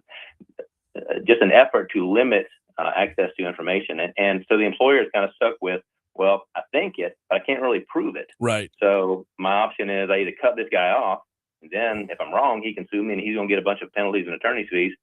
So there's that risk. What this does is allow the employer to say, okay, well, I'm not sure, but I think there's an issue out here that I need to investigate further. And so they can file their dispute. They continue to pay the benefits to the employee. So it benefits the employee in that way. And in the meantime, they are issuing subpoenas for those prior records. And it may turn out that no, there wasn't anything there. There wasn't an accident or resolved or whatever. But it may turn out that it's someone who does have a history of tort suits or work accidents or whatever that make the injury and the accident more questionable. Okay. Now it may also be that the employer's done something wrong, and the employee is going to have access to those same discovery tools to figure that out. At the end of the day, everybody has all the information, and you say, okay, here we are. Let's settle this claim. He's done it once again, y'all. I've been fascinated by workers' comp. When you start breaking it down like this, it gets incredibly interesting, because this affects so many more things down the line. But we're just straight up out of time. Patrick Robinson with LABI. We always appreciate the time. We'll talk to you soon. Thank you, my friend. See you too. It's amazing how he does that. It's amazing how he does that. If I told you we were going to spend 12 minutes talking about 2 workers' comp bills, your eyes would roll back in your head. Be like, oh my God, wake me when it's over. But Patrick's freaking awesome.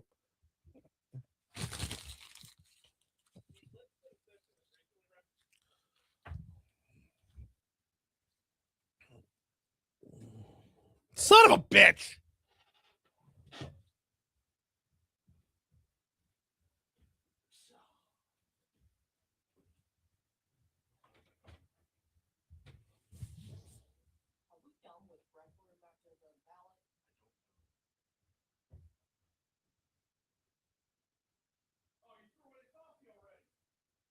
did. Oh, I'm sorry. You like my daddy. He'll get 2 or 3 out of it. No, like, I was going to say, it shouldn't go to waste. I always throw it away after one. My bad. No, not the K cups. I meant the coffee they left in their cups.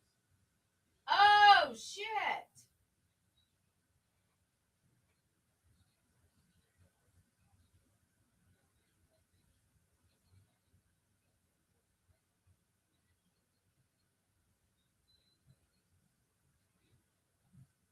Yeah, I was going to be completely gross and pour their leftover coffee into my cup.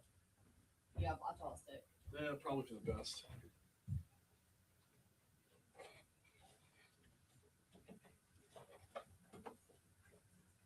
Well, just I don't know. I thought you were talking because my dad, he'll take 1 K-cup. Oh, no. Because once you've done that, you've gotten all the caffeine out of it. I know. All I'm that's left is brown water. like that. I know you cheat.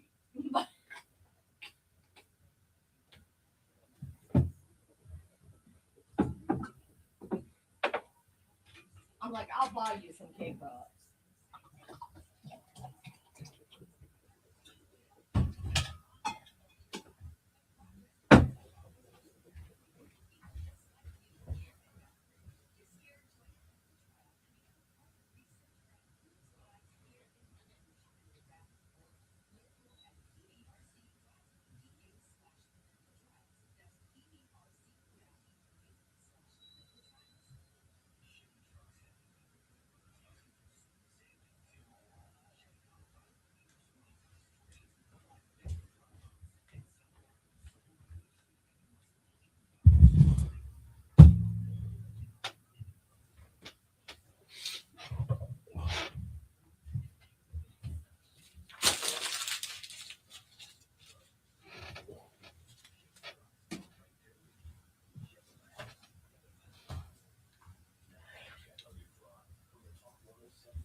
Dang it. 755 Talk 107.3 FM WBRP mornings with Brian Haldane rolling right along. We've got a busy 8 o'clock hour coming your way. Cover everything under the sun with Moon Griffon at 8:15. We got the BREC Room at 8:30. They're going to be on the ballot coming up soon. We got just a stack of topics to cover within that segment. Before we get you anywhere else, let me remind you about Fly Baton Rouge, flybtr.com. The Baton Rouge Metro Airport, flybtr.com is the website. If you have business in our nation's capital, the Baton Rouge Metro Airport has got you covered. They have a daily flight right into Reagan National. You fly into Reagan National and you fly home the same evening. Flight leaves out. In fact, it's in the air right now. It left out at 7 o'clock this morning, takes you into our nation's capital, brings you right back home. You don't even have to book a hotel room. Now, quite honestly, if I were you, I would book a hotel room and enjoy a night over in our nation's capital because it's a beautiful, beautiful city. But if you want to be back home asleep in your bed, you can book the hotel room because they got another flight the next day. But if you want to be back home to sleep in your own bed, they've got you covered at flybtr.com. Meanwhile, it's not too soon to start looking ahead to football season. Direct flights to and from a number of LSU's opponents. Specifically, I know Delta has built out flights for the Tennessee game and the Kentucky game. And if you're bringing friends in from Clemson, Texas, or Alabama, they've got you covered on that front as well. Learn more at flybtr.com. All right. You've been hearing about this in our news from our news partners at Louisiana Radio Network. We know all about the Republican side of the Senate race, right? It's John Fleming and Julia Letlow. It's Julia Letlow and John Fleming. What about the Democrat side? I mean, we hear nothing but spots on the Republican side of just absolute one candidate's a fraud. No, the other one's a fraud. No, your mom's a fraud. Like back and forth. Well, over on the Democrat side, you've got Jamie Davis and Gary Crockett squaring off in the same June 27th election for the right to take on whoever takes it home between Julia Letlow or John Fleming. Davis was the runaway top vote getter in the primary. He picked up 47% of the vote, urging, by the way, his supporters to get out the vote once again. Cut 4, please. We are just revisiting some of the people to let them know that we're still running and that we have a runoff on June the 27th and asking them to get out and vote once more again. How big of a question is that going to be? How big of an issue is that going to be? June 27th, you on vacation? Are you early voting? Are you going to remember the importance of early voting before going on vacation? June 27th. That's the middle of the summertime, y'all. Oh, not the middle of the summertime. Summer technically starts on June 20th, but it's the middle of summer vacation. You know what I mean. Stop it. Gary Crockett, on the other hand, barely squeaked past in the second place, passing Nick Alvarez by just 284 votes. Crockett says his strategy is to get Alvarez's supporters on his side. I've engaged Nick and his camp and his supporters. But in addition to that, I'm going after no party voters as well. Problem is, you need everybody. You need all of them. Davis is a former police juror in Tangi Parish. He says his experience on that body, along with his experience in his chosen profession, make him well prepared for the rigors of the U.S. Senate. Who better to solve problems than a farmer? I deal with different small problems every single day. That's what farming is all about.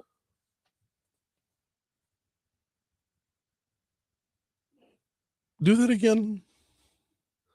Who better to solve problems than a farmer? I deal with different small problems every single day. That's what farming is all about. Yeah, all right. I don't know where my mind's going right now. What do you want to do about the national defense budget?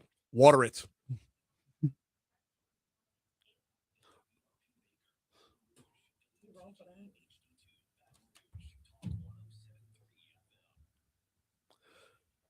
I waited too long. Damn it. Yeah, but that was part of water it. The punchline was after water it. It was, what do you want to do with the national defense budget? Water it. Or at the very least, he's good at dealing with what goes into fertilizer. That's the punchline. That's the punchline.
Oh, come on.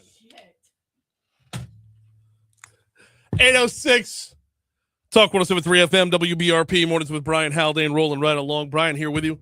Bree Lynn producing. We are starting off your 8 o'clock hour at 81 degrees in downtown Baton Rouge as we broadcast live from the 180 Pros studio. Before we dive into this day in history, let me remind you about the folks at 180 Pros, if I can. Not your IT provider, your IT partner.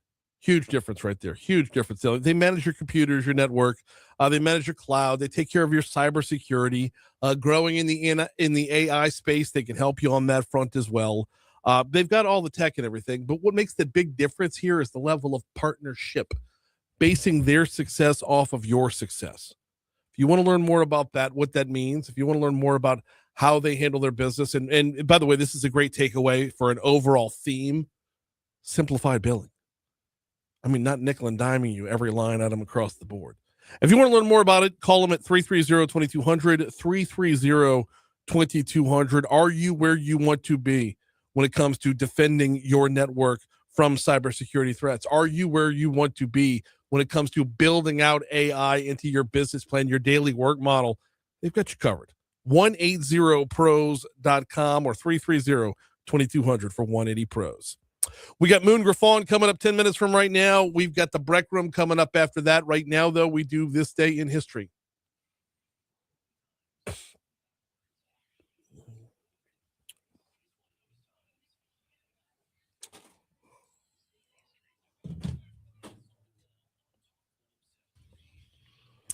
All the way back to 1789, James Madison introduces a proposed Bill of Rights in the U.S. House of Representatives. Okay.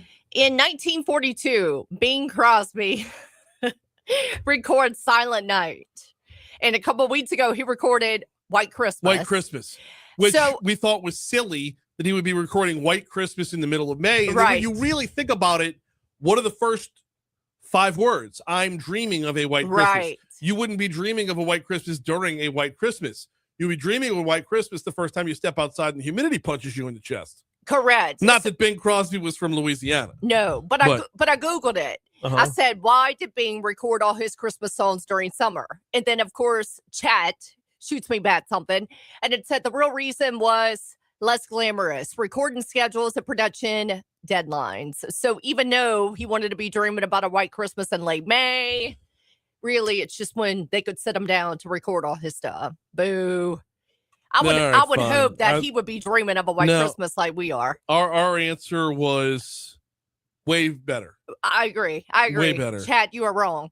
All right. In 1959, this is cool. The U.S. Postal Service successfully delivered mail using a guided missile, one of the strangest experiments in postal history. Yeah, I saw that. The dumbest story. They fired a bunch of mail out of a guided missile. It got to its intended target. Did it though? Yeah. Really? Yeah. Oh my gosh. I hope nothing was fragile. Right. Like a lamp or something. Yeah. Oh my God. Just before noon, a Regulus 1 missile holding 2 small blue and red metal containers of mail was launched from the USS Barbaro submarine.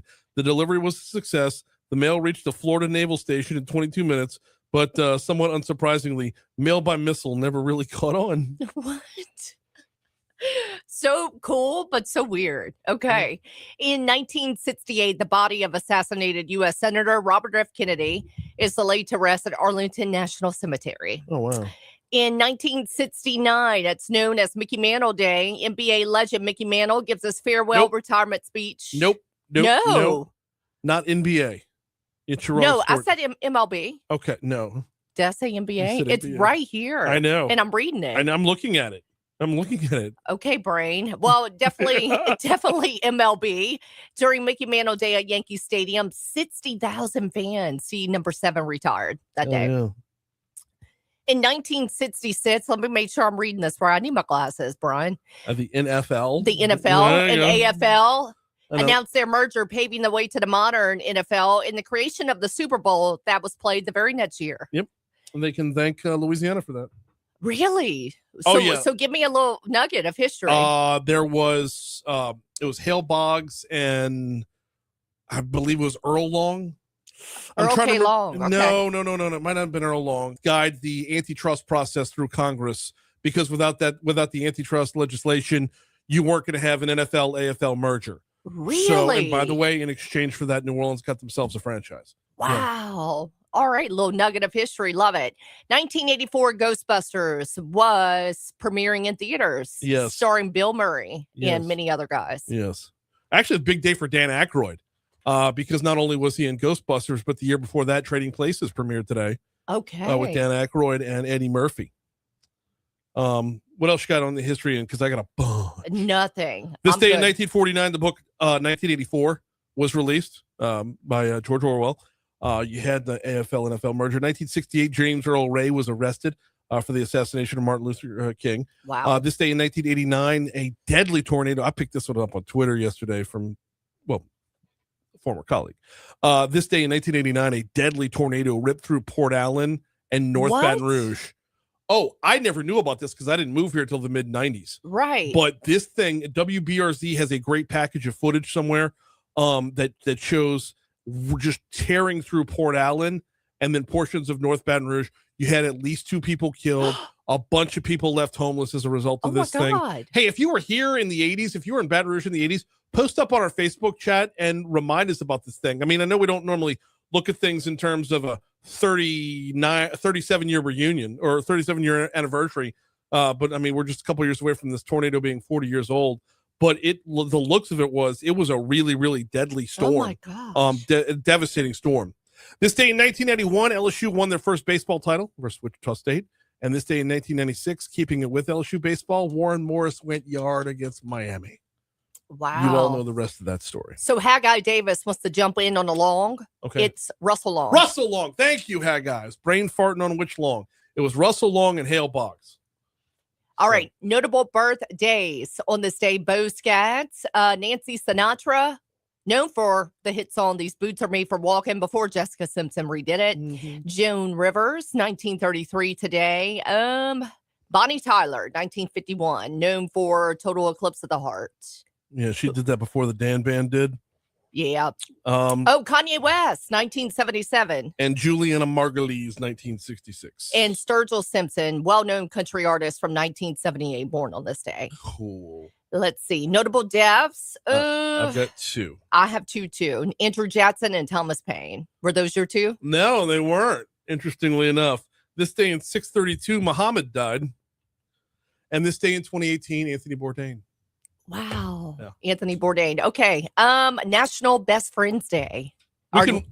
National Name Your Poison Day. According to the United Nations, World Oceans Day as well. Oh, okay. So, I like that one. Yep. Got to remind you about Landmark Bank. LandmarkBankLA.com is the website. LandmarkBankLA.com, a community bank since 1897. They got started as a community bank and they've remained true to that mission, which means they've remained true to their communities that they're in. Now they've grown into a few new communities. For example, the most recent is Bruley. You'll find them over in West Baton Rouge now. But when you have a community bank, you have a banker. You're not just an account number on a page. You are a person with hopes, dreams, wishes, desires, where you want to be. So you have someone you can sit down with and talk about how to get there. Whether you're talking about planning for your retirement, whether you're talking about buying the forever home, or whether you're talking about something as simple as getting your kids their first checking and savings accounts. LandmarkBankLA.com is the website. Hit the About Us tab, find the locations and hours on the little drop down when you hit About Us. And then look, if Landmark's in your community, they are part of your community and they want to be your community. LandmarkBankLA.com. I'm not a lawyer. I hate lawyers. F a lawyer. Do you own a timeshare?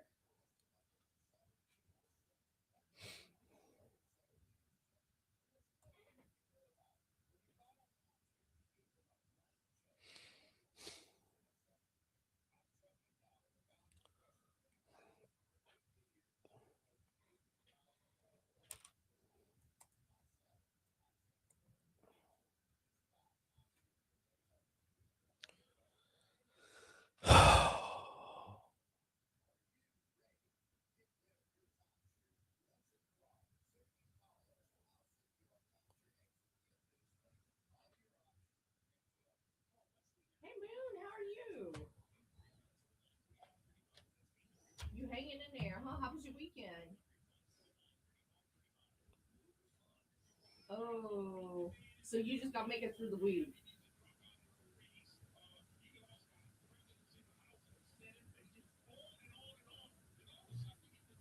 I love it. I love it. Well, enjoy your vacation. Where are you going?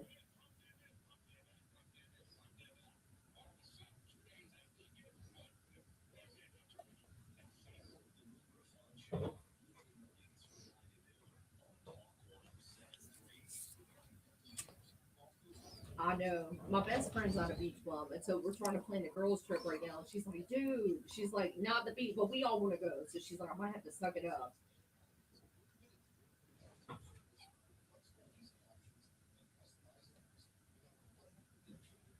I know. I know. Do what you got to do. Oh. Well, look, I'm going to drop you on hold, Moon. Give us like 2 minutes. Okay.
Oh, we've got a story so good they should make a movie about it.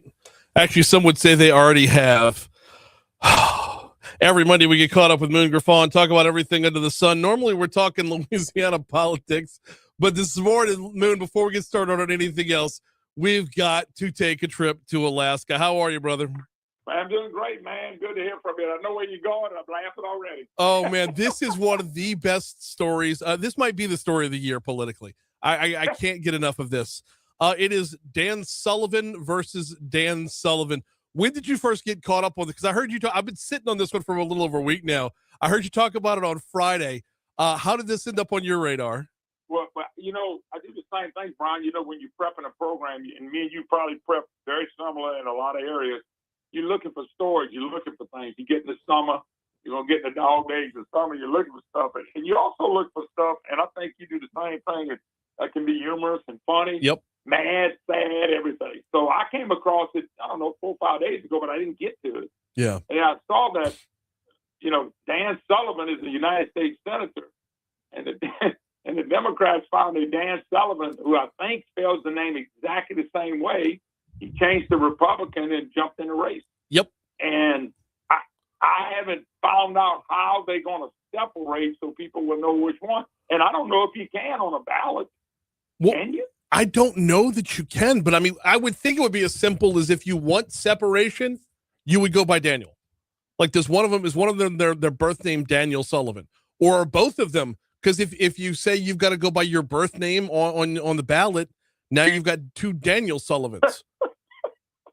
You know, being a conservative, I don't want the Republican to get me, but on the flip side, it's very creative to come up with that. I mean, to actually come up and say, you know, we got another Sullivan, and you go talk to him, and he said, yeah, I'll do that. And they interviewed him. The only comment I've seen him make was that, yeah, I want to put my name on the ballot. I want to run. He's not going to do anything else. He's not going to go raise money or talk to anybody. He's just going to put his name on the ballot. And guess what, Brian? I'm just looking at our elections, and you just pointed out you got to put your full name on there. Yeah. I think am I wrong by saying you can put a call name like Blaine Moon Griffon? If I want to put Blaine Moon, I can put Moon on there. No, can you do that here? You absolutely can. In fact, we've seen nicknames on the ballot before. We voted for guys named Frog. Like that's a legit thing in Louisiana. But like, you know, you've got Daniel Scott Sullivan as the current U.S. Senator from Alaska. Now, I don't know what the other Dan Sullivan's middle name is, but I would want everything saying this is who I am, the incumbent. I would go down to the courthouse and change my middle name to incumbent. Yeah, you know what? You're right about that. That would be a great. But hey, look, all fair and love and war and politics. So that would be one way to do it. The other way would be something you just touched them on. If your name is Scott, make sure Daniel Scott's on there, and every advertisement you run, say, "Hey, I'm Daniel Scott Sullivan. I am the incumbent." And you make sure that's drilled in people's minds that they know who the incumbent is. Well, but I mean, to quote the movie Office Space, why should I change my name? He's the one who sucks. Like, it just. Hey, Brian, yeah. And I brought this up the other day, and I know you probably know. Have you ever seen Distinguished Gentleman with Eddie Murphy? The Distinguished Gentleman with Eddie Murphy, early 90s, very underrated comedy, where Eddie Murphy played a character named Thomas Jefferson Johnson. There was a member of Congress in his district named Jeff Johnson who passed away. So he decided to drop the Thomas short and Jefferson to Jeff and ran under the name of Jeff Johnson, which very similar. He ran commercials, never showed a picture of himself, but he would say reelect Jeff Johnson. With the campaign slogan of vote for the name you know. Yeah. Now, by the way, you're going to laugh at me, but I didn't do it this weekend, but I'm going to get a break. And I may even do it because I'm going to be on vacation a little bit at the end of the week and first week, not many days, but a few. I got to pull that movie out. It's a funny movie. Oh. He actually goes to Congress and does something right, which would be something different too. Yeah. Which was funny too. Well, but to see him, walk the whole path of, well, which way am I voting on this? I don't care if you vote this way, I got money from this group. If you vote the opposite, I got money for this group. Like the way that movie just spells it, and it's a comedy, but there's so much truth. By the way, it was funny then. I think if you play it now, it's even funnier because over the last 20 or 30 years, I think that part of it has gotten worse because there's so much more money. So I think everybody can relate to that deal now that follows India this crazy. Oh, the number of movies from the 90s that have proven to be just totally prophetic is crazy. Hey, you want to hear something crazier about the Dan Sullivan versus Dan Sullivan race, Moon? Yeah. Not the first time it's happened. Can we introduce it to the equation? A third Dan Sullivan. Rewind the clock back to 2016. The former mayor of Anchorage, Alaska, Dan Sullivan, who was the mayor of Anchorage he was the mayor of Anchorage until 2015. I think he served 2 terms. So it was like 2007 to 2015. Dan Sullivan, the former mayor of Anchorage, Alaska, ran against Dan Sullivan for Senate, the current senator, Dan Sullivan. So now we've got 3 different Dan Sullivans out there. It's like that Spider-Man meme trying to figure out who's who. Yeah, but here's going to be the difference, Brian. There's one caveat to all this. Mm-hmm. They have ranked choice voting. In other words, it is a weird system. It's a crazy system. It shouldn't be done anywhere. If you go read about that, you rank your candidates, and the 2 people with the highest ranking are third. Then you get to count the votes this way. I mean, it is a phenomenal system as far as being really bad. I wonder how that will play out. Just because it's not just the 2 majorities move on as an open jungle primary. And so I wonder how that's going to play in it. Well, especially if 2 Dan Sullivans finish the top 2. Well, then, I don't know, man. That's going to be weird. Yeah. I mean, I'm sure their middle initial is going to end up on the ballot. I think I read somewhere last week that their middle initial is going to be on the ballot.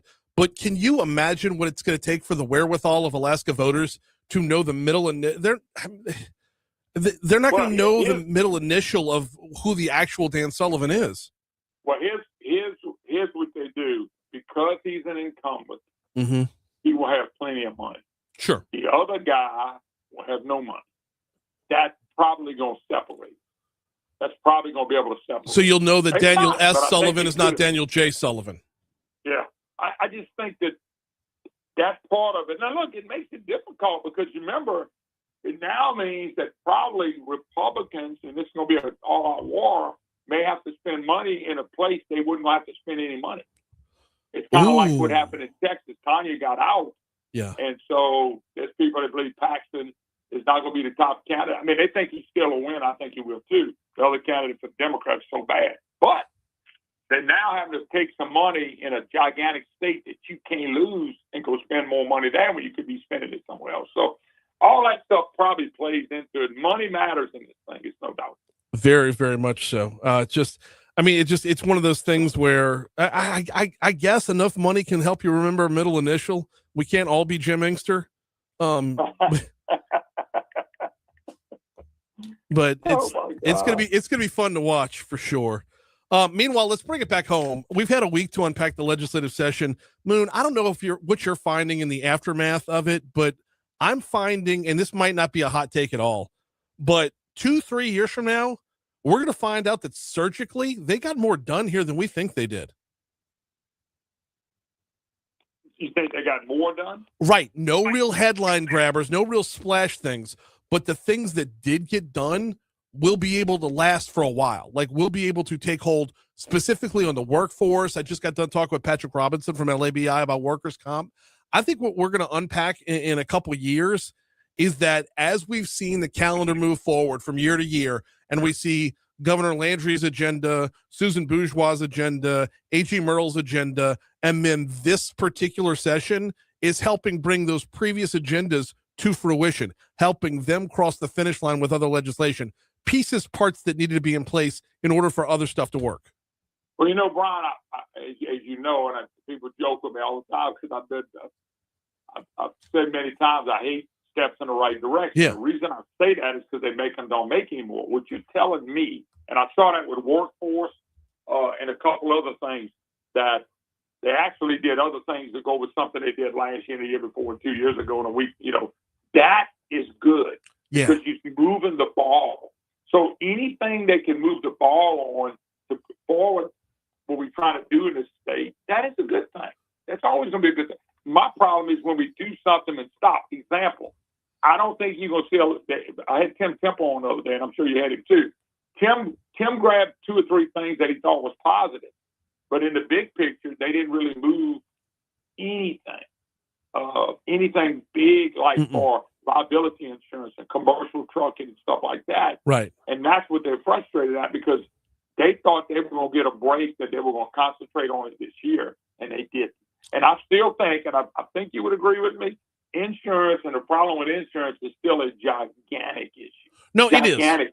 It is. And so a step in the right direction for insurance is not good. But if we to make another step this year, another one next year, then we're making progress. So I'm glad you're telling me that because I've seen stuff with the workers and the employees and the training and all that stuff. If all these new jobs, quote, we have coming, then that should help us in the near future. Yeah, no, absolutely. When stabilizing our population, when curbing out migration, I know we're nowhere near done on insurance, and nobody's really happy with the way that played out this session. I know I did have Tim on to talk about a couple of the items that did move across the finish line, but it's just he's had bigger wins in recent sessions than this one for sure.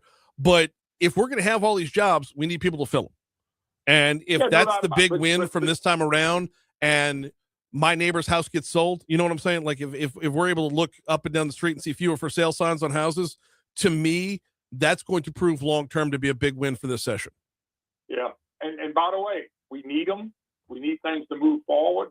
I'm just hoping, Brian, that all this stuff with the jobs, I picked up a story today that talked about how Louisiana was one of the worst states to get a job. But when I'm watching the governor say we got more job openings than we ever had, so which one works? Which one is the right thing? And it goes a little deeper into why Louisiana, West Virginia, places like that aren't moving. Well, I don't know if they're counting all the, quote, potential jobs that we have coming. Yeah. A lot of the stuff we're doing right now is construction jobs. How many steady jobs will be when the construction's over? That's a great question. Yeah, and that's what I think workforce played into. In the meanwhile, you're up at 9 to noon right here and everywhere statewide. He's Moon Griffon. Always appreciate the time. Yes, sir, Mr. Brown. Thanks, buddy. Thank you, brother. The BREC Room is next.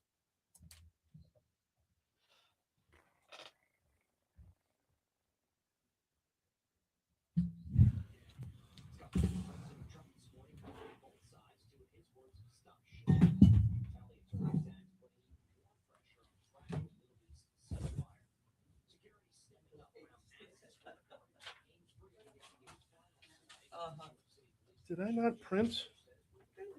Good morning, y'all. Come on in. I see you going back and forth with your jacket on and off. I know I'm freezing, and I feel bad for Brian because he's never freezing.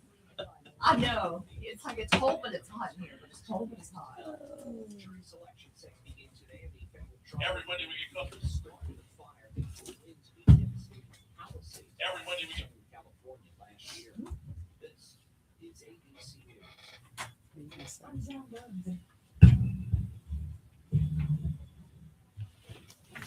Yeah, the incumbent. I would hear it everywhere statewide. He's winning or falling. Always appreciate the time. I have to swing my legs. Are the bikes off? No.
Where's my mouse? It is time for the BREC Room as part of Mornings with Brian Haldane. We do this every Monday, welcoming in the folks from BREC, although our lineup's a little bit different this morning. Of course, we got Janet Simmons in the house, but Johanna Landrino is with us. How are y'all this morning? Great. Great to be here. Glad to have you in this. I haven't seen you in a long while. How you been? I'm doing wonderful. I've been loving life and enjoying being at BREC and helping out with this wonderful project we've been engaged in. It has been I mean it's a really it feels like a quick journey, but at the same time though, y'all have been getting work done. It's been 1 year as of June 1st. You're kidding? No, I'm June not. 15 for me. June Okay. 15, yep. And so we're all celebrating our 1 year anniversary being there, and all the work that we've been doing is just incredible. And did see the article this morning in Red Eye about our new superintendent coming in. The contract is now signed, so we can talk about that. Okay. Also, Well, we'll get into that towards a little bit later on in the Okay, show. sure. And of course, we'll dig in with Johanna in a little bit about her role and what she's been working on specifically. But there's no way I don't start with what's coming up later on this month. Of course, we know we're going to the polls That's right. on June 27th. So let's start off with, I don't think it can be repeated enough. Renewal, not new. Correct. The millage. Go That's ahead. right. It's very much a renewal, so it's not going to add any more taxes to anybody's bottom line, and it's something that helps us to pay for our maintenance and all of the operations of BREC parks. Now, 3.96 mil renewal. Compare that to the millage that voters had approved last time around in 2016. Okay, the voters approved the millage lap year for the IYP 3 project, which is the Imagine Your Parks 3 project, and it's all of the projects that are included in that master plan. Okay. It's a strategic plan for 10 years, and so that millage was for that particular project. So separate from this millage. Correct. Okay. This millage is strictly for maintenance and operations. So, for example, keeping the lawns mowed, keeping the bathrooms clean, having programming in the parks. All of those things fall under the maintenance and operations. Anything that you can think of, like cleaning or keeping the facilities updated and nice. And if we have vandalism, we have to make sure that we repair things. So that's what this particular millage pays for. Addressing all the rapid repair tickets that Exactly. generated Yep, exactly. by asking the folks directly what's going on at the parks that you're seeing. So that is what this one is for, as opposed to the master plan that we saw 2 years ago. This was the re-upping of 2016. So every 10 years, 10-year millage, which 10-year renewal. That's about normal for Baton Rouge, just looking for 10 years. Anything longer than that, I think you're hammering yourself, you're painting yourself into a corner, because you don't know what things are going to look like in 10 years. Yeah, interestingly enough, I was at a meeting last week with the Baton Rouge Roundtable group, and the question was asked, why is it a 10-year millage? And unbeknownst to me, the answer came from somebody in the audience that said that's a pretty typical Baton Rouge millage amount of time. 10 years is standard. Well, I mean, because when you think about it, if you're looking for 20, you have no idea what this place is going to look like in 20 years. Yeah, that's a great point. And if you're looking for shorter, if you're looking for a 5-year renewal, now you're going back to the voters every time you turn around. It feels like as soon as you wrap up one campaign, you're starting the next. And then it's like, wow, we're voting every time we turn around. Right. So Right. 10 seems to be the happy medium for most folks out there. Now, that being said, there is a lot of skepticism when it comes to, not just, a new millage gets a lot of skepticism, but even renewals get some as well. Sure. What could you say to those voters that are, kind of on the fence or asking, what am I really getting out of this? I understand that. I'm one of those skeptics. And so I completely understand why people would be skeptical to pass a tax renewal and the questions that they have with regards to the past events that have happened at BREC. But one of the things that they need to know is we've got all of our audits unconditionally caught up. So unconditional audits, which means that there were no issues, no malfeasance, no fraud, no misappropriations of funds. And we are scheduled to have our audit for 2025 completed on time. So that's a great thing. The things that we've done in the last year, the rapid response ticketing, like you mentioned, the cleanup, and Johanna's going to talk about this in a little bit, the cleanup of the HR issues that we had, and so many more things. The security, making sure that we have an operations center that keeps nefarious activity out of parks. All of the things that we've been able to accomplish this year, I think, says why we need to go ahead and have this tax renewed. Janet Simmons, interim director of BREC, is with us, and we're going to talk about the new director going to be rolling. And we'll talk about that after our break coming up a little bit later. But sticking with some of the things that have been going on lately, if I could skip around a little bit, we've got another. We got another City Brooks Park meeting coming up real soon. That's this week. That's the 11th. So Thursday. Yep. Yeah. What can we expect from that at the McKinley Alumni Center? So we'll have boards all over the room where people can look and see what the different concepts are that are available to them. We'll have a lot of discussion. I'm sure it will be very lively. Nothing has been decided, so I want to reiterate that. This is just a master plan, and it's a concept. So we're here to listen and to hear people's feedback. And we want to do what's best for everybody in our parish. It's tough because it is City Park, and which means there are people that live around and near City Park, and at the same time, it is the city park. So everyone in the city feels like they should have a say as well, and y'all want to be open to all corners of this. But like, I live in Sherwood, and like, I don't think everybody wants a say in what goes on at Flannery Road Park or Sharp Road.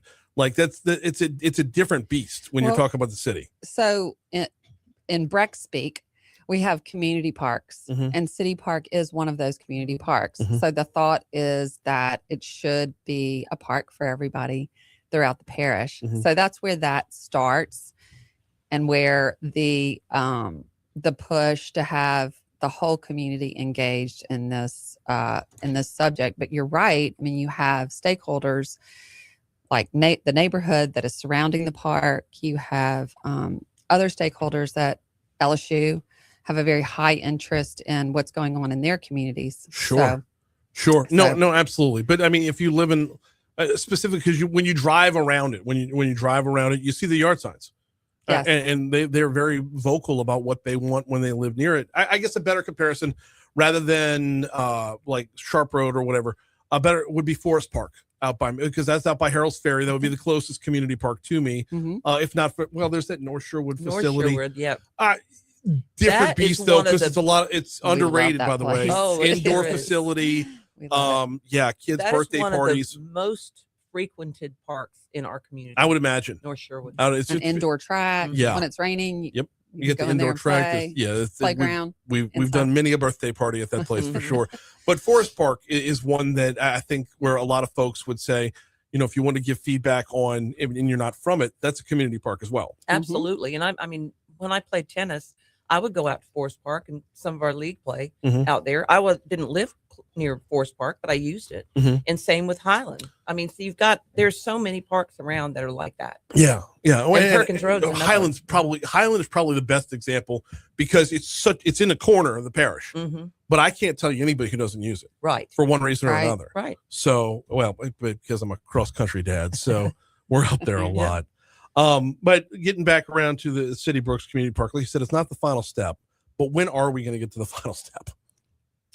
It's probably going to be several years, I would say. Really? When final step, what's that to mean? make changes, to see any kind of master plan come to fruition? Yeah, that's a difficult question. Okay. Because I think it's going to be several years. Yeah. All right. We've got Johanna Landrino in with us, BREC's interim chief human resources officer. Let's dive in for the next several minutes if we can. Talk to me a little bit of some changes you've made and some progress that's been made within the HR office. So first of all, just talking about BREC's diverse parks, we have HR touches everything.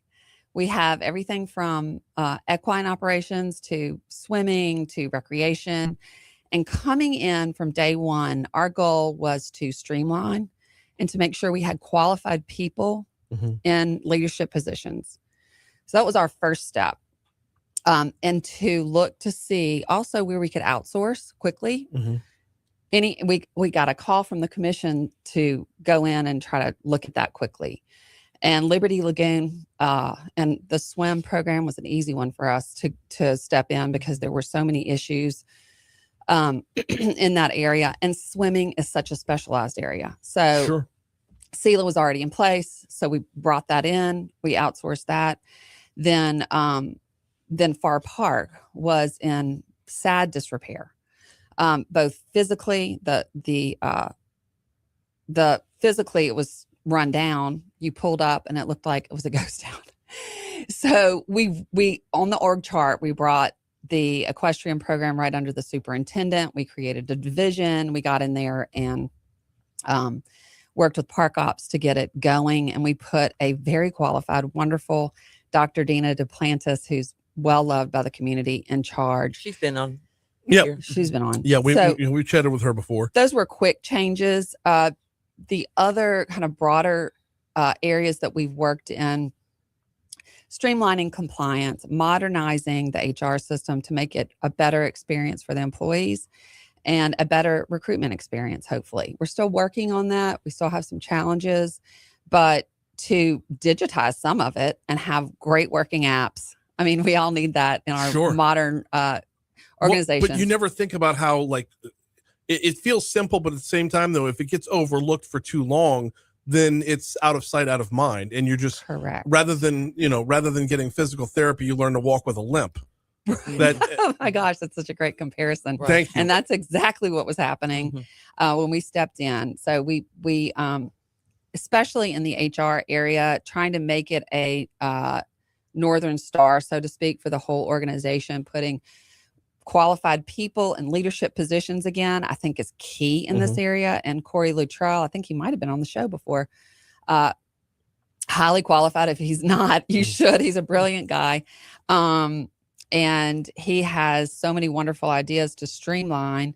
BREC has been operating like it is a civil service organization. I mean, is that right? Civil service. That's the right term, but it's not. It's not so a civil service organization. It's not civil service. So we had these kind of antiquated buckets of on the org chart. So we are Corey is working on streamlining that in a great way and working on compensation. A lot of people don't know. Well, to piggyback on the compensation part of that, y'all have recently seen a cost of living adjustment.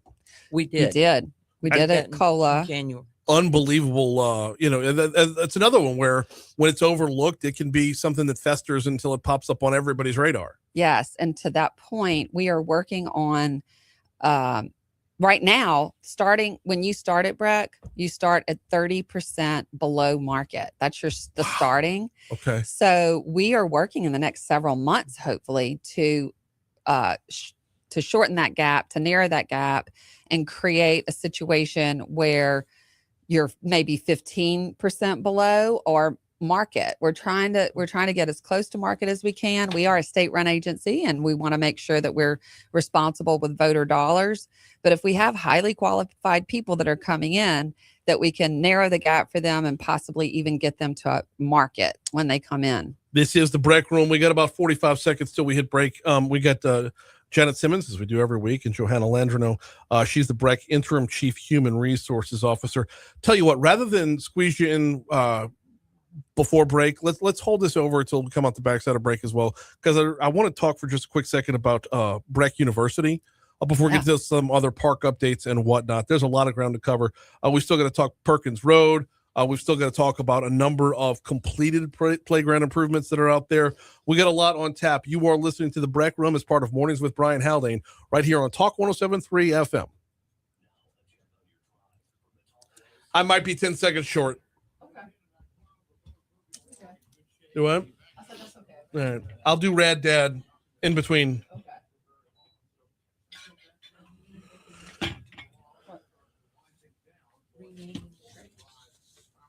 Oh yeah, Heritage Trail. We're renaming the Heritage Trail to What? we're renaming the Heritage Trail to Oh, wow. Melvin Griffon. Was that the name you couldn't give me last week? Yes. Melvin Griffon Parkway. The commissioners voted on it. So it's in the public now. But it's the Heritage Trails. You are going to be 10 seconds. All right. Go ahead. Rad Dad is officially back, y'all. The Rad Dad contest, courtesy of Citizens Bank and Trust, brings you Dad's favorite gifts ever. A Weber Traveler Grill plus accessories, thanks to Goodwood Hardware. Steak dinner from Chris's Specialty Foods and a Manly Bayou bundle from Hawk Soap, all for showing us your Rad Dad doing dad things. Post the pics at talk1073.com. Squeeze that down. Heritage Trails are being renamed to Melvin Kip Holden Parkway. You haven't? He's brilliant. He's brilliant. We need to get him on. Yeah. Oh, you do. I would have him for sure. Target one of his areas that he wants to go with, and he was in radio. He was in radio. He does a podcast Who? with his wife. Corey Luttrell. I don't know him. He wasn't in radio here though, I don't believe. Or was He did a podcast with his wife? Yeah. Yeah, he has Did a you know podcast that? with his wife. Yeah. Well, Okay, he's not married. Yeah. Or So- maybe with his ex. Maybe his ex. That's Yeah. what it was. Okay. You have two Um, girls. She's a professor at When LSU. he first voiced something, I said, "Whoa!" I said, "Who is Yeah. this?" And Yeah. I met Corey. Yeah, he's got a voice. He does all of BREC's when for the monthly report for Janet. He does all the voiceovers for her. Oh, nice. I was doing the voiceovers for the commission meetings in this month at BREC, and then I was doing them so much that Collins was like, "Well, I'm sorry. We got, let you know we'll be out next week. Okay. So she got you covered. Okay. She'll handle them. yeah, I'll handle it." She'll handle my role. Okay. I think she'll, just knock it out. She said, "No, I'm joking."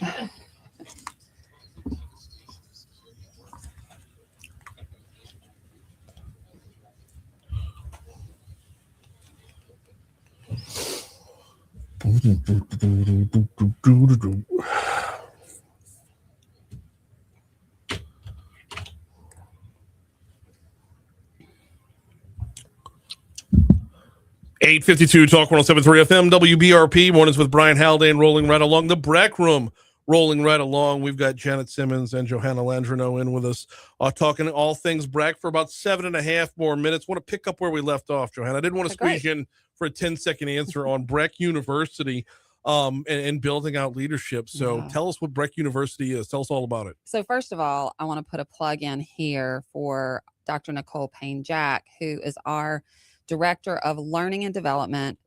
That was one of the first things we did as well. We placed learning and development right under the superintendent rather than burying it down in HR. Mhm. She had the brainchild of creating something called BREC U, where you come in as an employee and you have the opportunity to learn BREC style, any kind of skill that you want as a supervisor, or if you need anything, if you need skills in computer training, if you need to learn about invoicing, procurement, she has put together a curriculum that we will be rolling out in the fall that you're actually going to be able to get a certification in it.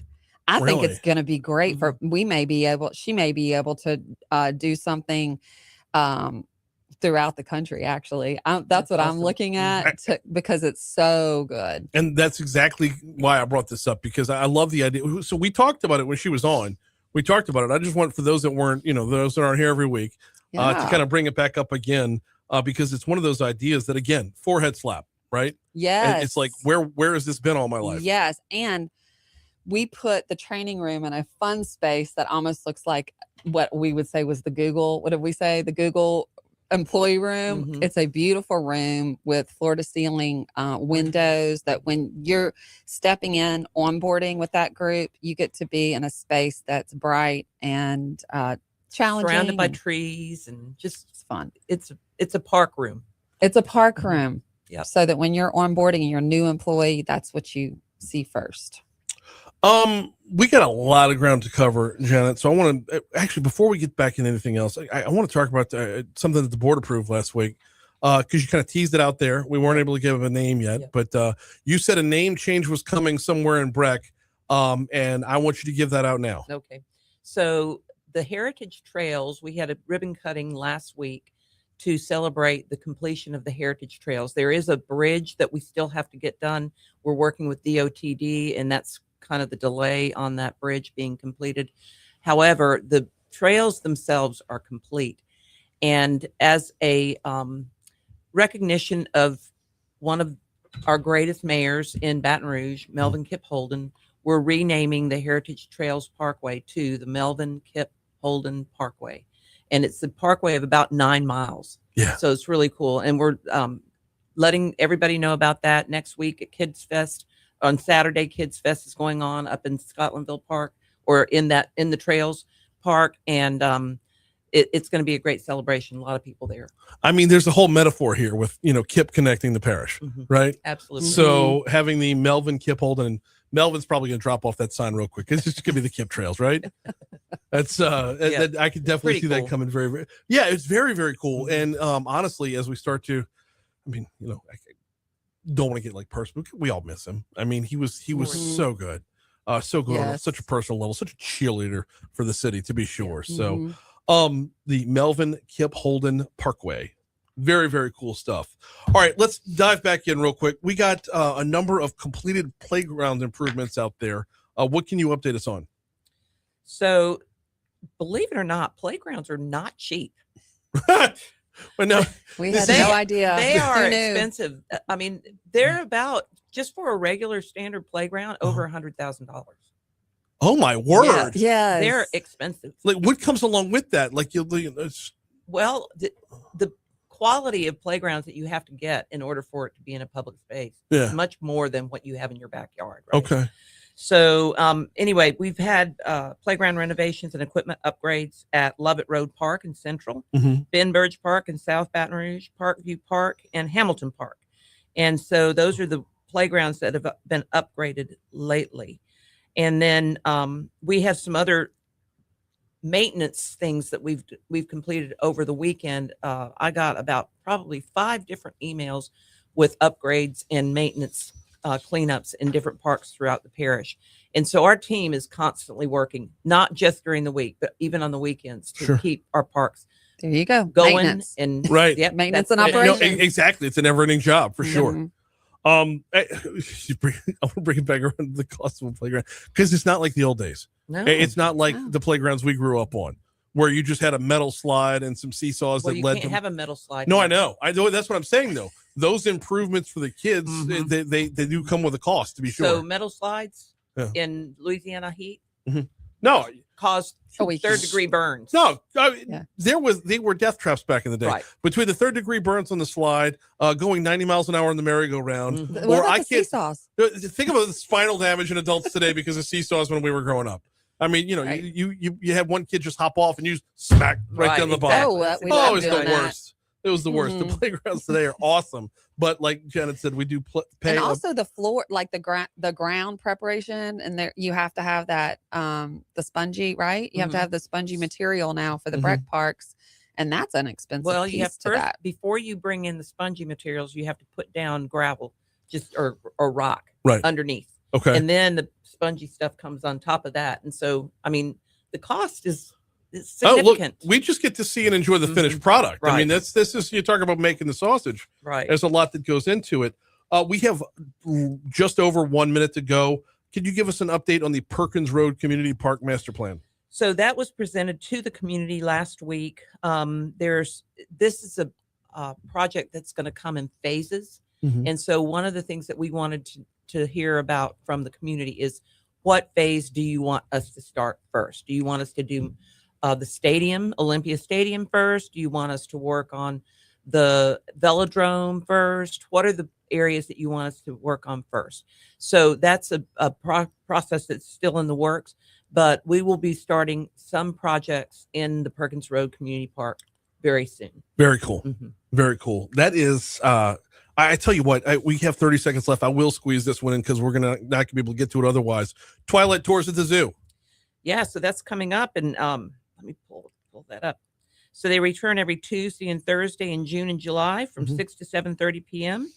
Guests can explore the zoo during cooler evening hours. Of course, it's still a little hot, but and you can get a tram ride, and each tour includes a special animal encounter and an evening snack. Yeah, as it gets hotter outside, BREC Zoo is here on the cooler end. Janet, Johanna, thank you all so much. Thank you so much. Yeah, I pushed that one too far. I know, and it's automatic. I know. Yeah, when it gets to 9 o'clock, it takes us over. Back on. Let's get a picture. Oh, okay. Let me tell Facebook we're getting out of here. So we'll see y'all. We'll see y'all tomorrow. Facebook. Bye.